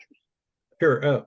And before we'll get to the Ranger actions at Grand Dans and Calvini, where Second Battalion really comes to the forefront of the story. But for now, we'll talk about when that patrol from Second Squad goes out. Their platoon leader is hit in an exchange with Grenadian soldiers, and he is physically packed on the back of two Rangers up a hill. Now this man is a very large man, and the two Rangers that were carrying, especially one of them, is not a very large man. But again, this stamina. First of all, the one Ranger runs out of cover, retrieves the Ranger lieutenant, brings him back to cover. They perform initial life saving on him, and then they have to backpack him up the hill back to the supporting base of fire position of the Ranger squad, and they have to go uphill. And again, the physical stamina, the high level of physical training of the Rangers really shows through here, where they're able to pack this very large man up this hill, first of all stabilize him, and then get him up the hill, and then evacuate him.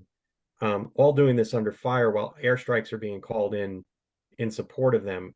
I mean, again, I encourage your viewers to reach out to me, get a copy of this book, because these stories are just really amazing when you think about it. And these guys have gone on to have stellar careers in their military.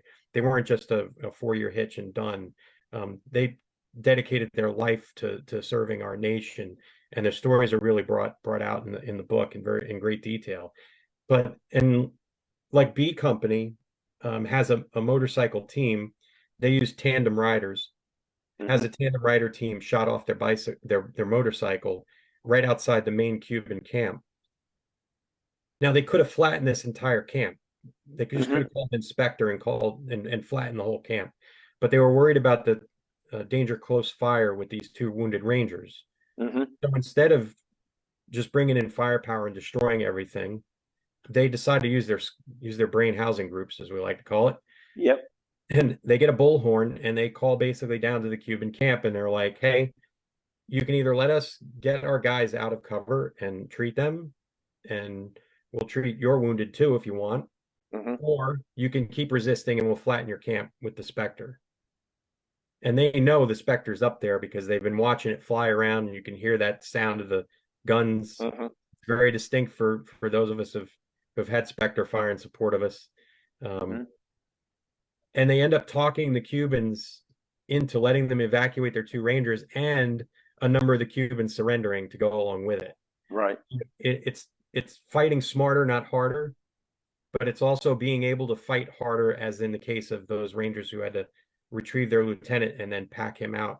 So again, it's just a mix of brains over brawn at times, even though they have the brawn to do it, the physical stamina, the tactical wherewithal to understand a situation and how to overcome it. And again, these are great test cases for folks to read about, to understand on how there's always a different way to crack a tactical nut on the battlefield.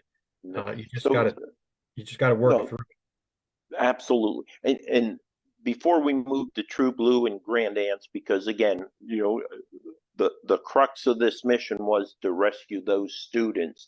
You mentioned the opportunity for listeners, those watching, to get a copy of the book when the third print runs, correct?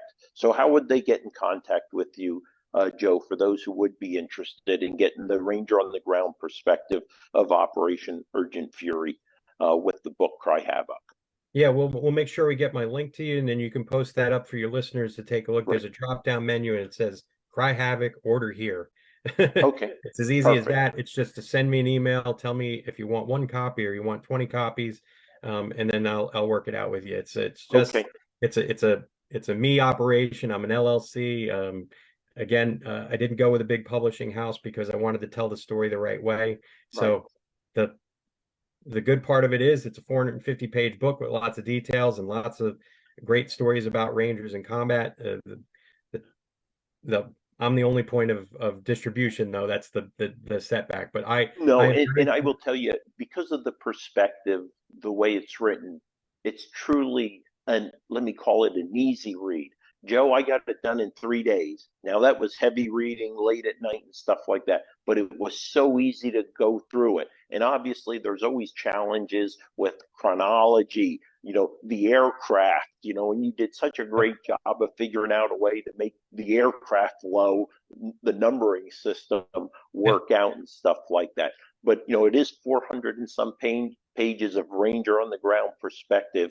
But I'm telling you what, it flows. It keeps your attention. I could read it late into the night. Normally by 9:30, I'm in bed. But there was no way with this one was I able to put it down at 9:30 at night. I appreciate it is really a great read. But let's go ahead then, and just so you know, I have already posted your website on Facebook and a couple other pages, and I'll continue to get that out there. So let's talk about addressing the issue, which is the students, and that ties into the lack of good, solid intelligence. Yeah, so we without can a doubt. talk about that. Yeah. So a company is also tasked with securing True Blue campus and the students that are there. Now they have no idea that there are students spread out in other places on the island at the time. The only information they had received was there was the student contingent and faculty were at True Blue. So when they get there, the students are like, "What about the rest of us?" And the Rangers are like, "What do you mean the rest of us?"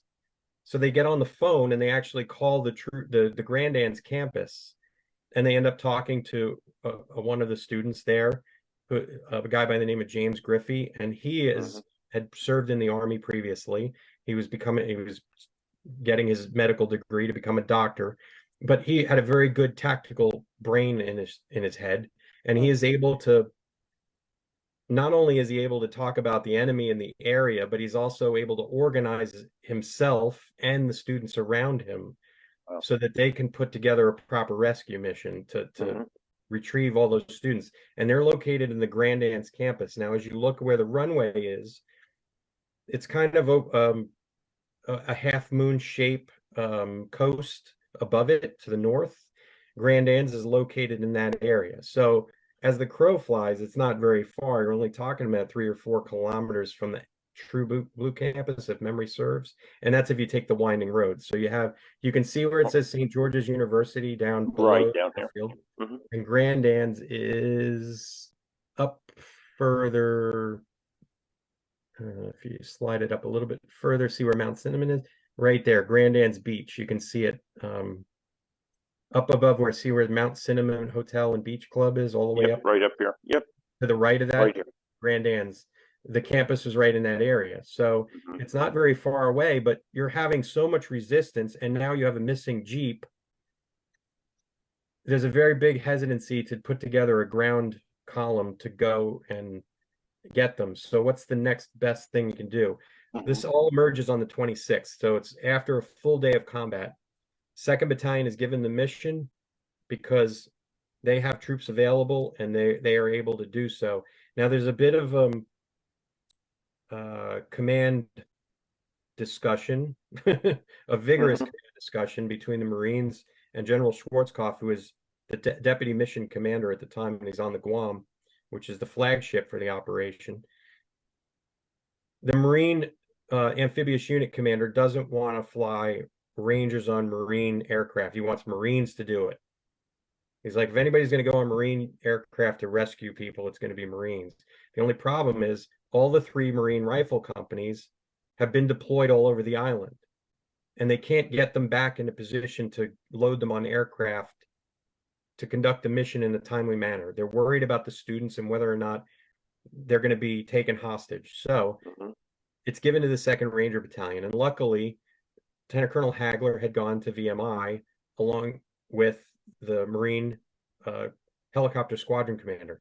And the two of them basically get together and conduct a hasty plan. Hey, we're going to load up your Rangers on my aircraft. We're going to land them on the beach. Your Rangers will fan out, retrieve all the students, load them up onto my CH-53 aircraft, my larger aircraft.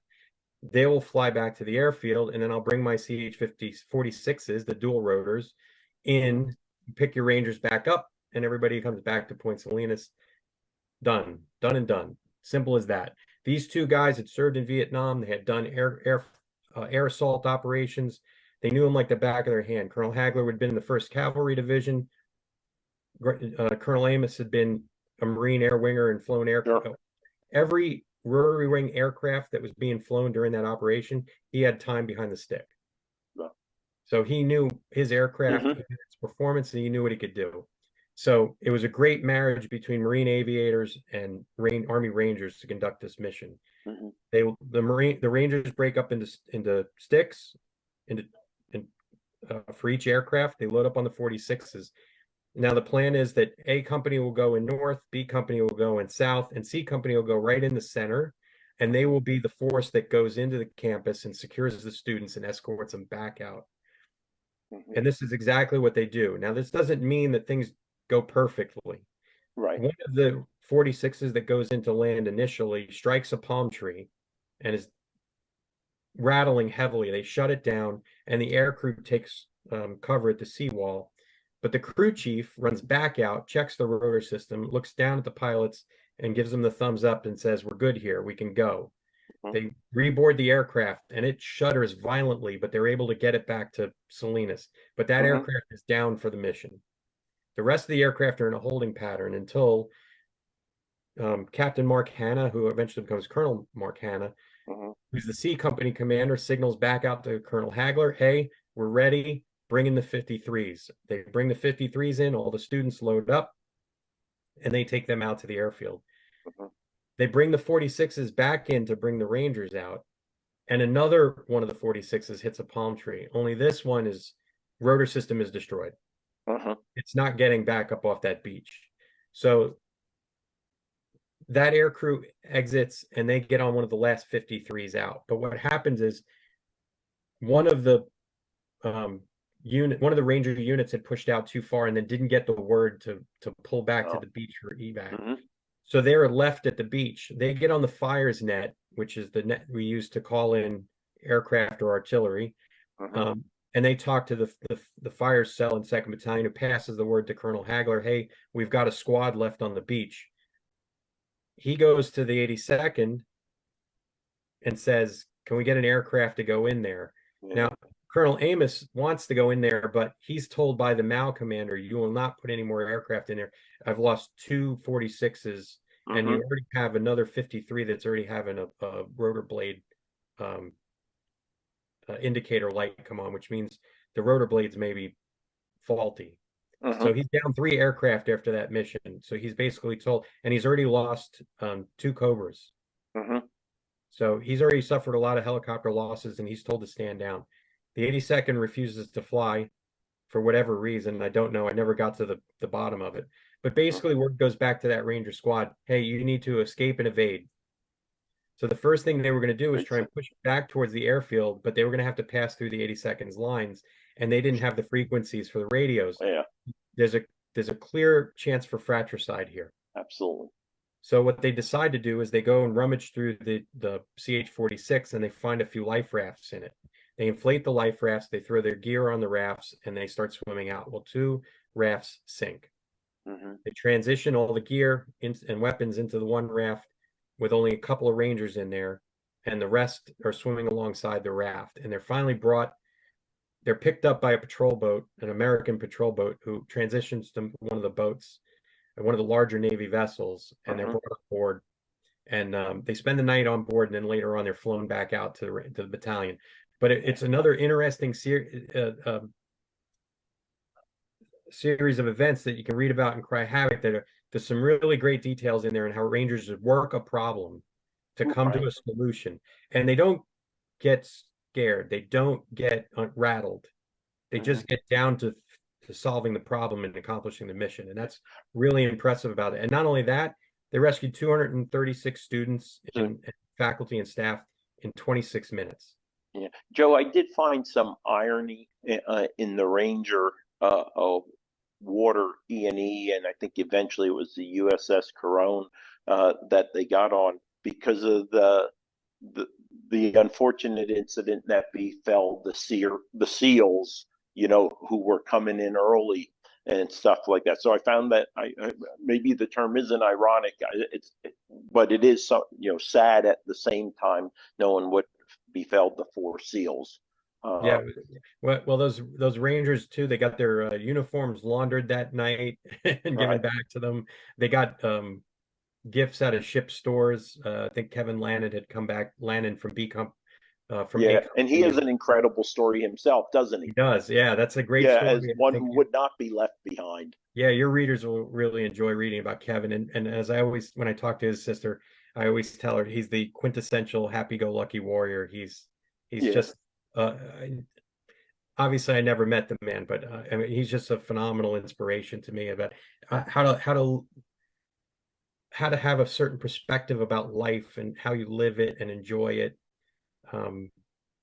Yeah, and that guy was, and not only that, he was just a phenomenal ranger on top of it. So where was he at when he learned of Operation Urgent Fury, or a coming operation, by the way? I have to ask.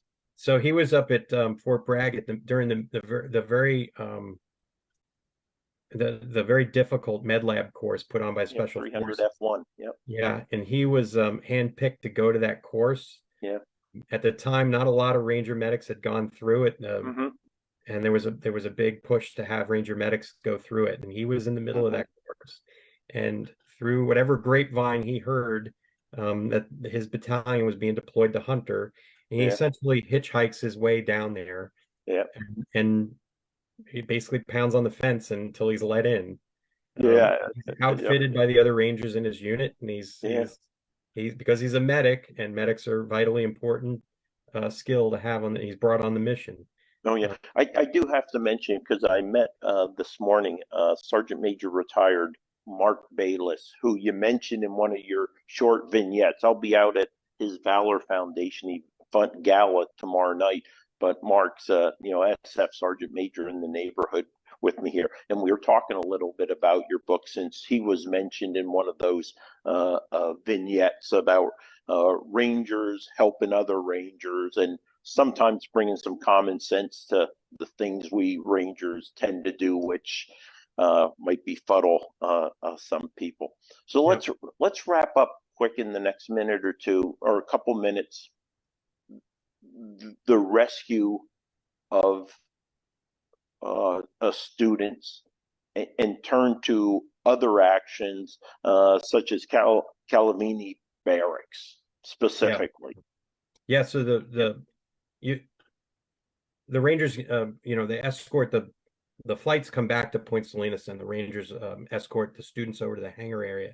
And there's a U.S. State Department official that addresses them and basically says, hey, we're going to get you all processed and get you on a flight back to the States eventually, if you just bear with us. And then Colonel Hagler is able to address the students, and is able to, point out that it was a great Marine Ranger team that was able to bring them all back. And it really, when you look at that, and if you keep in the back of your mind how veterans were treated coming back from Vietnam, and then to see the reception that these young Americans give these men, these American fighting men, it's pretty amazing to see the difference in how Americans felt about their military again. And a lot of the men that were standing there were Vietnam veterans too. So it was definitely something, as a young man whose father was served in the Vietnam era, and heard the stories about how guys were treated, both firsthand and secondhand from my relatives, to see how these young medical students received their rescuers was pretty amazing. Yeah. Joe, I'm going to add to that, but I'm going to jump ahead actually about 24 days or so to November 19th at 12 noon in Savannah, Georgia. Because I can tell you in the early 80s, because the 1st Battalion moved from Stewart to Hunter, we were not the most liked 750 individuals in Savannah. And I again, may have part of heard that that. was the Vietnam carryover. And then probably more of that was attributed to those few opportunities we had to be in Savannah on Friday and Saturday night. But I will tell you, November 19th, Operation Urgent Fury, and then when Savannah hosted this event to recognize the operation and specifically the fallen also, that truly was a turning point for, that civil military relationship, and it was interesting. And it started there at Point Salinas, Fury DZ, with the reception or the acknowledgement the students gave to the Rangers. Yeah, it was pretty amazing to see that, how they're that turnabout, the Americans' public opinion about their military at that point. Right. Yeah. And again, we'll give great credit for President Reagan for helping lift the spirit of the American people and to ensure the U.S. military was recognized for its incredible role it plays in preserving, our way of life. So let's go ahead. Let's talk a little bit. So again, at the end of the day, it was 3 locations that students were at, about 600 of them that were eventually rescued, and let's use the term maybe repatriated, correct?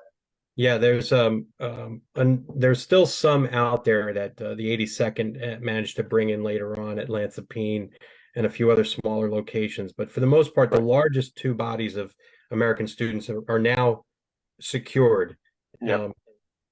It does take a few more a day or 2 or a couple more days to secure those last remaining students that are among the far flung, so to speak, because they all didn't stay on campus. They had houses out into different areas of the island, mostly around the campus, because it was just easier to get to school that way. But yeah, again, the limited intelligence we had, once we started bringing the students in, they were able to provide that on the ground intelligence that they were able to exploit and find where these other students were, so they could start, bringing them in where they, where they could. So are we now at the point where Rangers are thinking about following their fellow special operators out of country, off the island, and maybe they're starting to relax, thinking they're getting ready to head home?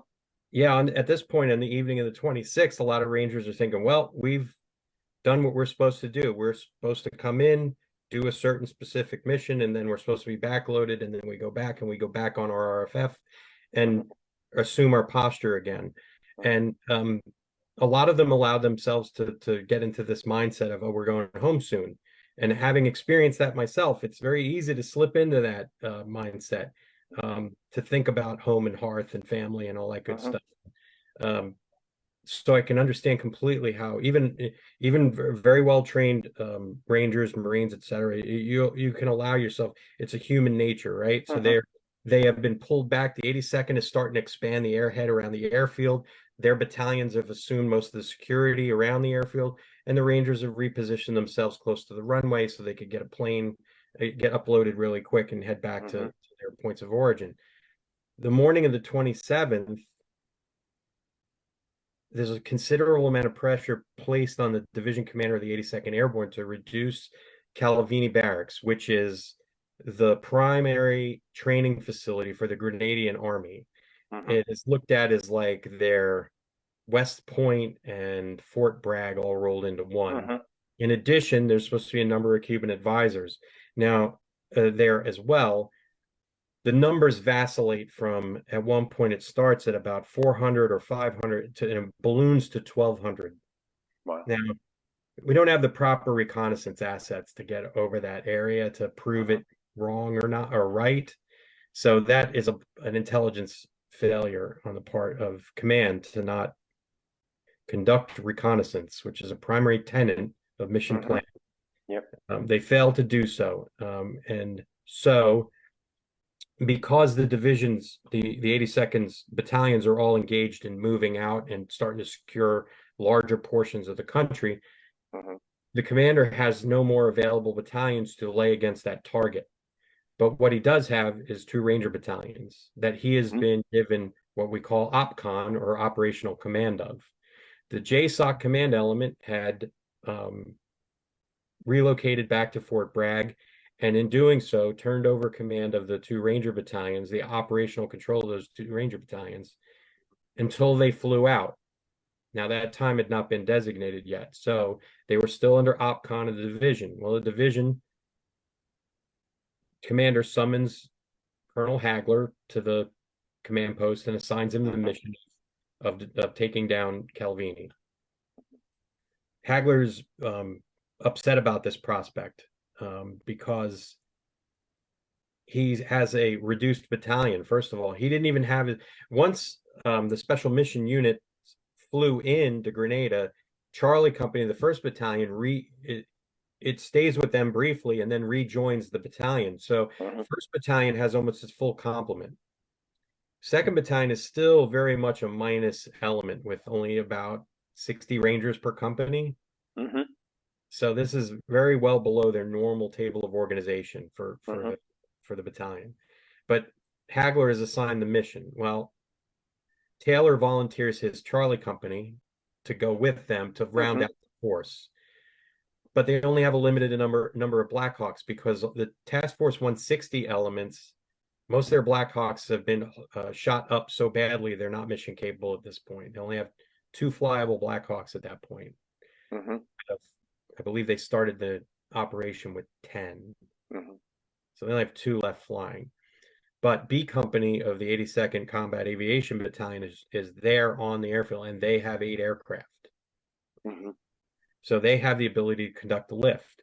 The Rangers are not particularly happy about this. They've never flown with B Company of 82nd Cab.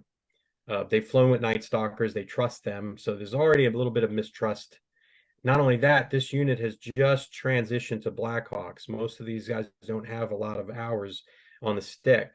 You have a lot of senior aviators, including a lot of Vietnam vets, but most of these guys have got stick time in Hueys. So they still had been in the middle of their transition. But these are talented aviators regardless, but they're still learning that bird and its characteristics.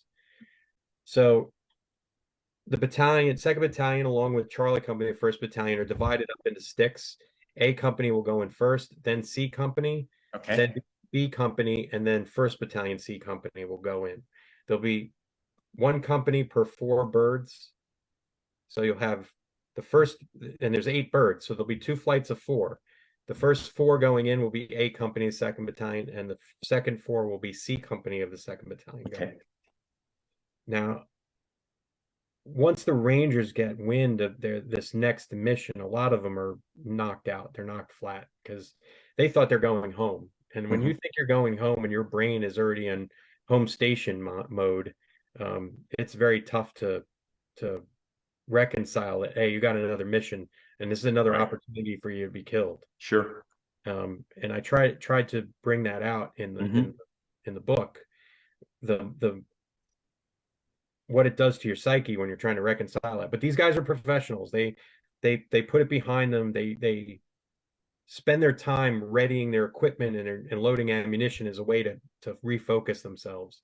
And then they test fire their weapons and they stage in their sticks and they climb on the aircraft. And a number of the Rangers told me it was the fastest they've ever flown in a helicopter. Wow. Was that morning approaching Calvini. They flew nap of the earth over the water, and then they made their approach. Because Calvini sits on a point, they have to crest the point and then launch themselves into the camp compound. And the first 4 aircraft come in, and that first aircraft bearing A Company takes some fire. A couple of Rangers are hit. The aircraft lands, disgorges its Rangers, and the bird is shot up pretty good, but it manages to come out of the landing zone. And the next 3 birds, it's unclear whether or not they're hit by enemy fire or not, but they certainly do. There's some pilot error there. Right.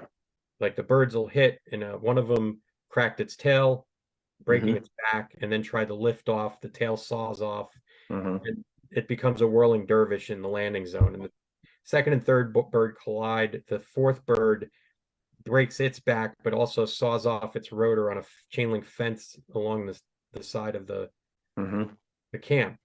So you have four birds down, and in the maelstrom that the rotors and the spinning aircraft create, three Rangers are killed: Phil Grenier, Kevin Lannon, who we spoke about, and Stephen Slater, all of A Company, all tremendous Rangers, who were loved and missed by all that I ever spoke to about them.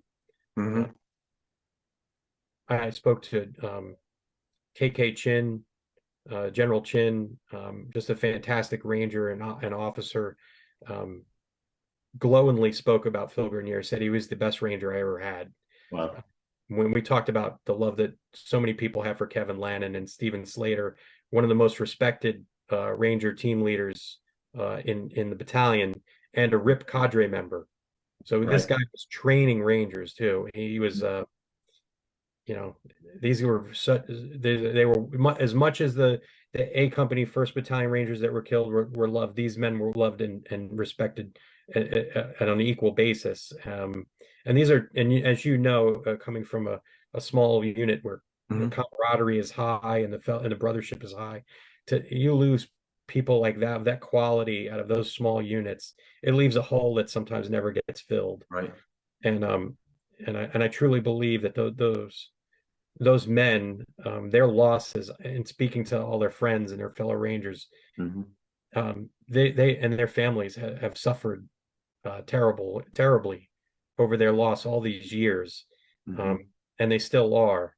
But I think, especially with the 40th anniversary, and the amount of people who have been able to get together and talk about them and remember them has been quite a healing salve for them as a group and as individuals. The only easy way to share pain is to share it together with the people that were there. And for the family members, they couldn't be there, but to be there with the men, or to speak to the men that knew their family member, is critical to their healing. But Calavini was definitely another smaller event within the larger operation that just proved how Rangers would continue, like the Ranger Creed says, right? They will, even if you're the last Ranger, you're going to continue on to complete the Ranger mission. And that's what these guys did, despite these terrible losses and everything that had been inflicted upon them, and the Rangers that were wounded. A lot of them were terribly wounded, like Bill Eskridge, who lost a leg, Bill Sears, who was paralyzed by the aircraft landing on him.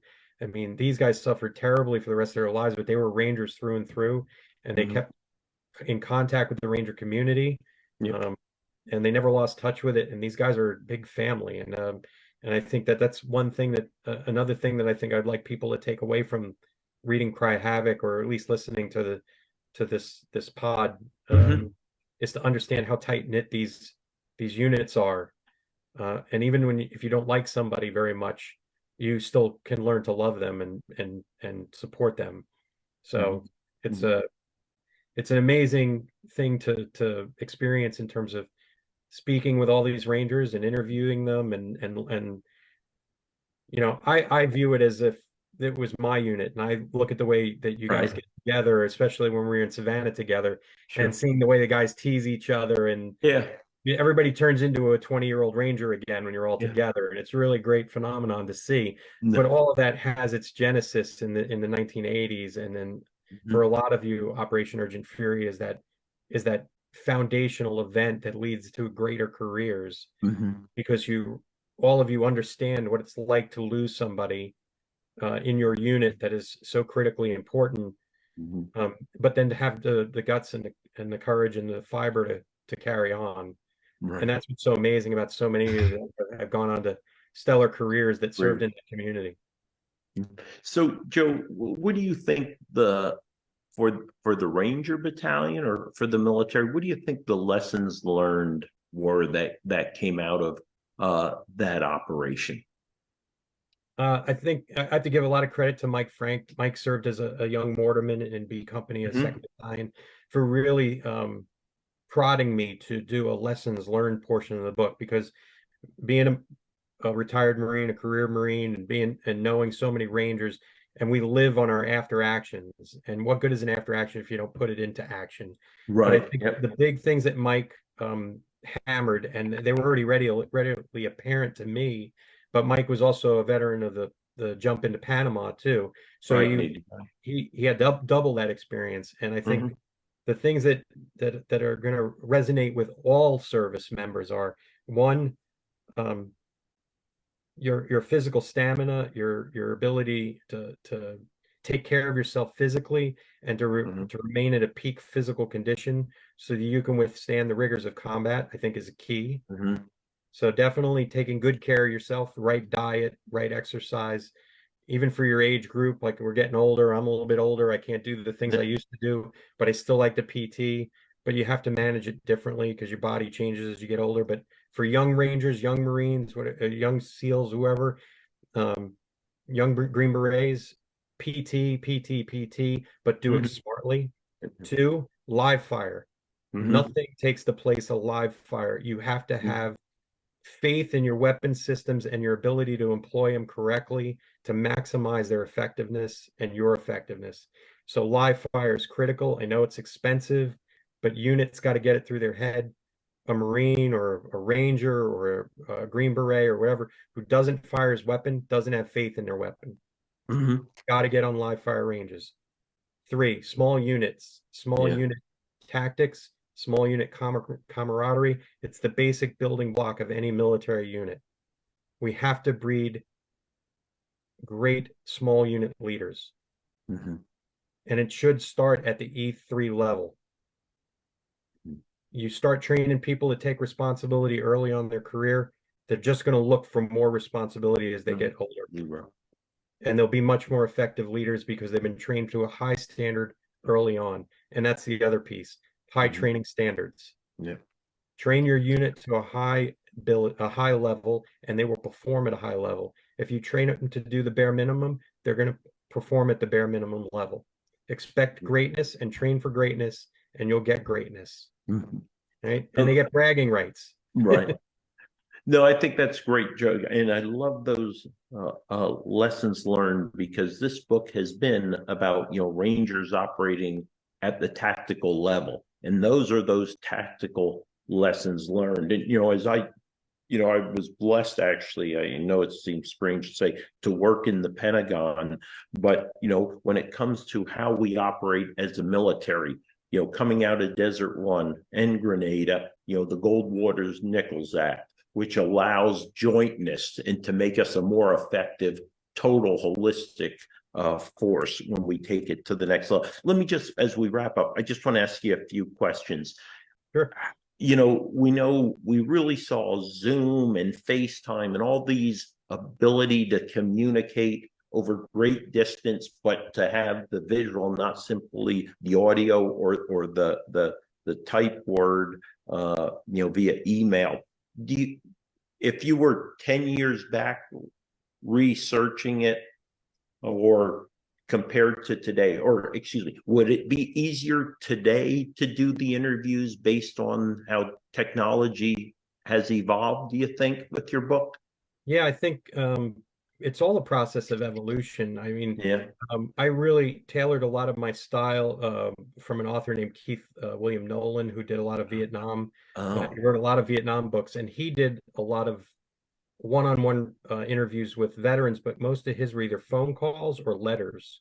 So as technology evolves, like I weaponized email for that. Oh, okay. I still did a lot of telephone interviews, but I really weaponized email because that was an emerging technology that allowed it a broader reach. But Mm-hmm. yeah, I think I've never done a Zoom interview before with a vet, which is Right. interesting because I find that a lot of the guys like from our age bracket and Right. a little bit before, I'm not saying technologically challenged, but some just don't have time for that nonsense. You know what Sure. I mean? But I think as we move on and the generations to come are much more technologically adept, I think that this will become a greater tool in that toolkit for historians that are going to do that type of interview. But it's all a part of evolution, evolving as a historian and learning to use the tools that you have. Most definitely, I think, Yeah. like If Zoom and you things like that. if you had another year, if you were where you were at with your manuscript, which let's say a less refined of your final work here, if you had another year, is there any area or anything specific to Rangers in Urgent Fury that you would focus on, add, refine, maybe? If I had a little bit more time and maybe a few more pages, I'd probably spend just a bit more time on that small unit development at pre-Grenada. Okay. It was kind of there was quite a bit of that. Tom had done quite a bit of that work, and some of it ended up on the cutting room floor, unfortunately, because the book could have been 600 pages, truthfully, Right. if I would have left a lot of stuff in. But a lot of it had to do with like what makes a ranger. Like he had a lot of these mental discussions within himself about what makes rangers different, like what makes rangers of that time frame different. How are they developed? We talked about it in broad strokes, that Spec 4 Mafia, the Wolf Pack thing, Right. but he had actually gone into it in quite some detail, and like what makes Rangers what they were back then. And I think if I had more time and more space, I probably would have had dedicated a few more pages into developing that a little bit further. Tried to do as best I could and then use the end notes to kind of flesh it out a little bit. But Yeah. that's probably the only thing I think I probably, if I had a little more time, that would have been great end notes. I always found, as a researcher myself, and written some lengthy papers, I always look into footnotes, end notes, bibliographies. So that was great, and I dug just as deep into those as I did to the book itself. So what is your plan moving forward to chronicle Operation Urgent Fury? Is there some bigger picture you're trying to paint? Because we had I don't want to say a multitude, but there was other elements that played notable roles, to include your sister service or your service. Well, I'm kind of pinballing back and forth between my World War II research and my more current, more modern writing. But for the Grenada story, I've divided it up into 4 different volumes. The Cry Havoc is the first volume, which obviously looks at the Ranger participation. The next one will probably be the Marines' participation in the operation. And then from there, it's pretty the 82nd Airborne, and then lastly, it'll be the special mission units. Okay, great. At that point, but again, I'm pinballing back and forth. I'm kind of alternating between that and my World War II research. I've got a book I'm on short final with about, for those of your viewers who are familiar with the Band of Brothers and Easy Company. I decided to do a soup to nuts, cradle to grave history of the unit. It's going to be a 4-volume piece that looks at their stateside training, deployment to England, and then Normandy, then Holland, Operation Market Garden, and then Bastogne, and then the Rhineland campaign will be all one book. So it'll be 4 volumes of that as well.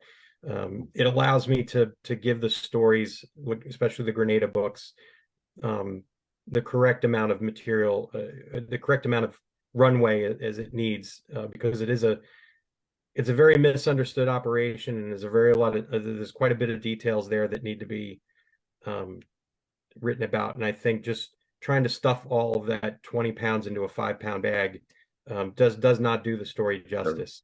The idea is to break it into the 4 volumes. That I think the Marines will be the next one. Right. So then let's finish up. Why would a non-ranger, a civilian, straight leg infantry guy, want to read this book? I think because it's an inspiring story when you think about it. Again, we talked about how the planning and the intelligence wasn't very good, but it's these small unit guys that make the operation go. And I think for anybody, a service member, even a civilian, the thing I liked that drew me to that Band of Brothers story was it was the everyman story. In this case, there's a lot of that baked into this. I made sure to talk about some of their backgrounds and their likes and dislikes and some of their history, to allow folks to relate to who they were. Like with the Band of Brothers story, you could relate to that. Could be your grandfather or your father, or your great uncle, or whatever. It could have been that veteran. In this case, it could be your father or your uncle or whatever. And I think it's written along that same vein, that it's very detailed and it gives you a good look into the mind of these guys as they're doing these missions. And I think especially for service members, it's always uplifting to read about fellow service members who have been put in this terrible situation, who make it work. And I think that's what people come out of this reading, and then be very much enamored with these guys who did the work, because they are tremendous human beings and they're tremendous Americans. And I don't think they've gotten their due up until this point, except for within their own community. No, and I think that's so fitting, as we're less than 2 hours from Veterans Day here in November 2023. For the civilians and for others, it's about sacrifice at different levels, from just a commitment to serve, from those who have ultimately given their life, but sacrifice of what these men and women do for us and for our nation. It's just incredible. Joe, I have to thank you for the invaluable gift of your time, your knowledge, and importantly, the recognition that you're given to Operation Urgent Fury, and more importantly, to the men who carried out that operation just over 40 years ago. I will be one of your strongest components and advocates to get the word out about your book. I'll be pushing it out over the next couple weeks as you move towards that third printing, and I personally will be in touch with you. I have a young man who's getting ready to go to RASP, and I want him to continue to understand the history and the legacy that I am sure is going to be part of. And this will just help increase his knowledge of the organization that he will soon be entering. So I want to thank you so much again, from myself, my listeners, fellow Army Rangers, and that's those tab bearers and those qualified Rangers. I want to thank you so much, Joe. It's been my pleasure. I wish all your viewers a happy Veterans Day, especially our fellow veterans. It's been a great pleasure being with you, and I'll look forward to talking to you anytime. All right. Thank you, Joe, and happy birthday to the Marine Corps. Thank you. Take care, Chris. Take care. Bye-bye.